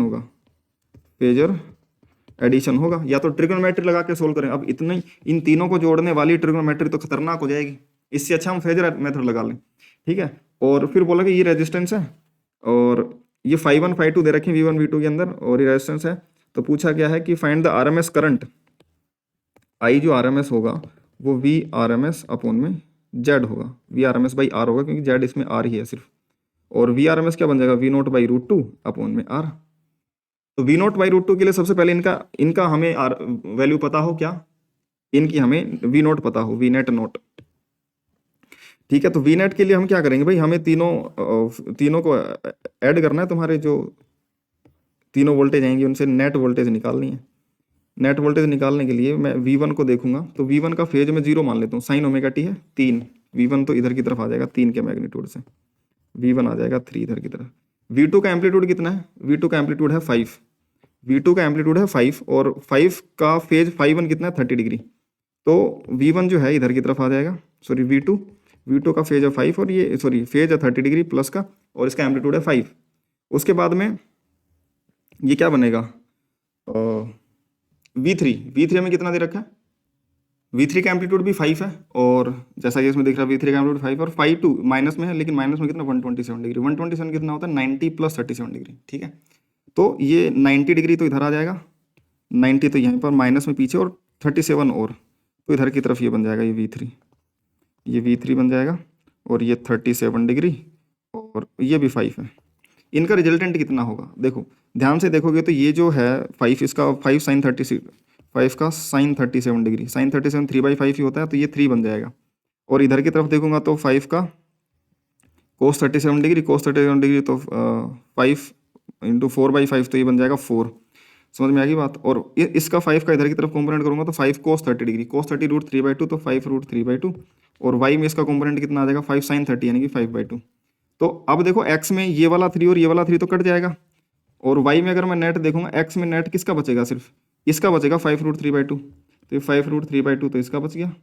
और नीचे की तरफ देखूंगा तो नीचे तो 4 है, ऊपर 5/2 है, तो नीचे की तरफ नेट बच जाएगा कितना नीचे की तरफ 4 माइनस 5/2, 8 माइनस ये 3/2। तो नेट वोल्टेज जो बनेगा V, ये V नॉट नेट आएगा, वो 5√3/2 का स्क्वायर प्लस 3/2, क्योंकि एम्पलीट्यूड का फेजर एडिशन करा तो नेट एम्पलीट्यूड बन जाएगा, कितना बन जाएगा, इसमें से ये 2 तो बाहर आ जाएगा, तो ये 1/2 और स्क्वायर रूट ऑफ 5 का स्क्वायर 25 इंटू 3 75 प्लस 3 का स्क्वायर कितना बन जाएगा, ये 9। तो 1/2 और ये कितना 75 प्लस 9 84, तो ये 84 बन जाएगा। तो ये V नॉट है, तो V RMS कितना बन जाएगा, स्क्वायर रूट ऑफ 84 अपॉन में 2√2, वी नॉट बाई √2। और IRMS कितना बन जाएगा, VRMS बाई R, तो स्क्वायर रूट ऑफ 84 अपॉन में 2√2 टाइम्स R क्या है, √7/3, तो 1/R कितना बन जाएगा, √3/7। समझ में आ गई बात। तो 7 से ये चीज़ कट जाएगी, रूट के अंदर 7 से कट जाएगा, तो 7 1 जा 7 और 7 2 जा 12 बन जाएगा। समझ में आई। इसको 4 इंटू 3 लिख देंगे, तो ये कितना बन जाएगा, देखो कैलकुलेशन थोड़ा सा करना पड़ेगा हमें, इसको इधर भेज देते हैं, कैलकुलेशन के लिए जगह मिल जाए ताकि इसको लिख देंगे 4, इसको 4 3 जा, तो ये रूट के अंदर ये 4 और √3 इंटू ये √3, 4 का स्क्वायर 2 बन जाएगा रूट। यहाँ पे 4 इंटू 3 लिखा 12 को, 4 का रूट तो 2 बन गया और √3 ऐसे कैसे रूट में, और ये √3 अपॉन में नीचे की तरफ क्या बन जाएगा 2√2, तो 2 से 2 कट गया, ऊपर की तरफ 3 इंटू √3 3 अपॉन में √2 की वैल्यू बोला है कि 1/4, √2 1/4 नहीं होगा इसमें, 1.4 होगा, ये मिसप्रिंट होगा, है ना। √2 की वैल्यू 1.414 होती है, तो डिवाइड में नहीं आएगा, ये पॉइंट में आएगा, है ना। ये 1.4 अप्रोक्सीमेट वैल्यू लेने के लिए बोला गया था, क्वेश्चन कुछ इस तरीके से था, तो ये 1.4 बन जाएगा। समझ में आ गई बात। तो ये कितना बन जाएगा, ये लगभग 2 बन जाएगा, 1.4 का 2 टाइम्स, ठीक है। और इसमें यही बोला था, give the answer in the nearest integer, nearest integer जो बनेगा वो नियरेस्ट इंटीजर 2 बनेगा। वैसे तो ये 2 से थोड़ा सा बड़ा आएगा, बट नियरेस्ट इंटीजर 2 ही रहेगा, ठीक है। तो आंसर विल बी द 2, और एग्जैक्ट करना हो तो फिर एग्जैक्ट डिवाइड कर लेंगे। नेक्स्ट क्वेश्चन और 25 बोला, लास्ट क्वेश्चन है इसका। A cube of sponge rubber with edge length, cube है स्पंज रबर का, ये क्यूब है, इसके एज की जो लेंथ है वो दे रखी है 5 सेंटीमीटर, क्यूब है तो सारी की सारी साइड 5 सेंटीमीटर होंगी। अब बोल रखा है कि a force 2 newton applied horizontal to the top surface parallel to the edge while the bottom surface held fixed.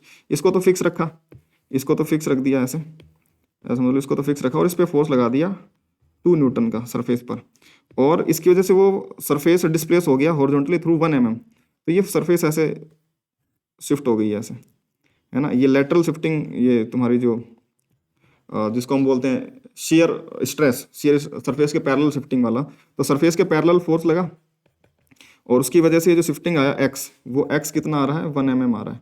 तो जो शेयर स्ट्रेन बनेगा, शेयर स्ट्रेन जो बनता है वो इस जो पैरेलल शिफ्टिंग कितनी हुई रिलेटिवली डिवाइड 1 के बीच का डिस्टेंस L कितना है वो, तो ये 1 mm अपॉन में 5 सेंटीमीटर, तो इसको 0.1 सेंटीमीटर अपॉन में 5 सेंटीमीटर, तो ये सेंटीमीटर सेंटीमीटर कट जाएगा, 0.1 अपॉन में 5 ये शेयर स्ट्रेन बन जाएगा।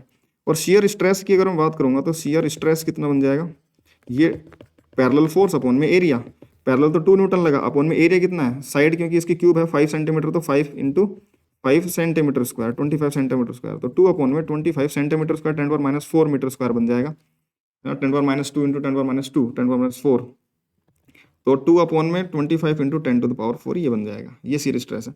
पूछा क्या हमसे, if the share modulus of the rigidity for the sponge rubber is given by this, share modulus पूछा, तो शेयर मॉडुलस नीटा जिसको बोलेंगे, शेयर मॉडुलस वो होता है shear stress, modulus of rigidity जितने भी होते हैं स्ट्रेस बाय स्ट्रेन होते हैं, तो यहाँ पर शेयर का पूछा तो shear stress by shear strain हो जाएगा, तो शेयर स्ट्रेस तो 2 अपॉन में 25 इंटू 10⁴ अपॉन में शेयर स्ट्रेन 0.1 अपॉन में 5, तो इस 5 से 25 करेगा 5 कट जाएगा, और 0.1 तो 2 अपॉन में 5 इंटू 10⁴ अपॉन में 0.1, ये 10⁻⁻1 होता है, ऊपर जाएगा 10⁻+1 बन जाएगा, तो 2 अपॉन में 5 इंटू 10⁻1 और 5 10⁻5 बन जाएगा।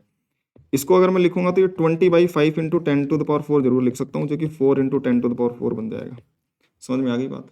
क्या एक्स की वैल्यू पूछी, एक्स की वैल्यू तो 4 आ जाएगी, ठीक है, एक्स की वैल्यू 4 आ जाएगी। तो यार ये 25 क्वेश्चंस थे, और ये ऐसे ही कोई रैंडम क्वेश्चन नहीं थे ये, इन सभी में तुम्हें कुछ ना कुछ नए कंसेप्ट सीखने को मिलेगा। और ऐसे ही मैं हर रोज हर एक चैप्टर के नए क्वेश्चन, नए 25 क्वेश्चन, ऐसा नहीं होगा क्वेश्चन रिपीट हो रहे होंगे एक ही टाइप के, हर रोज नए 25 क्वेश्चंस जो अलग कंसेप्ट को कवर करेंगे चैप्टर के। और इस तरीके से हम मैक्सिमम कंसेप्ट कवर कर लेंगे हर एक चैप्टर का। और ये बहुत ही बेनिफिशियल होगा तुम्हारे लिए अगर तुम इस पूरी सीरीज को फॉलो करते हो। 5 दिन है बस, 5 दिन रोज रोज एक एक 1.5 घंटा तुम्हें देना है, और इसको तुम 1.2 पे करके देखोगे या फिर 1.5 करके देखोगे तो 1 घंटे से अंदर में तुम्हारा लेक्चर कंप्लीट हो जाएगा।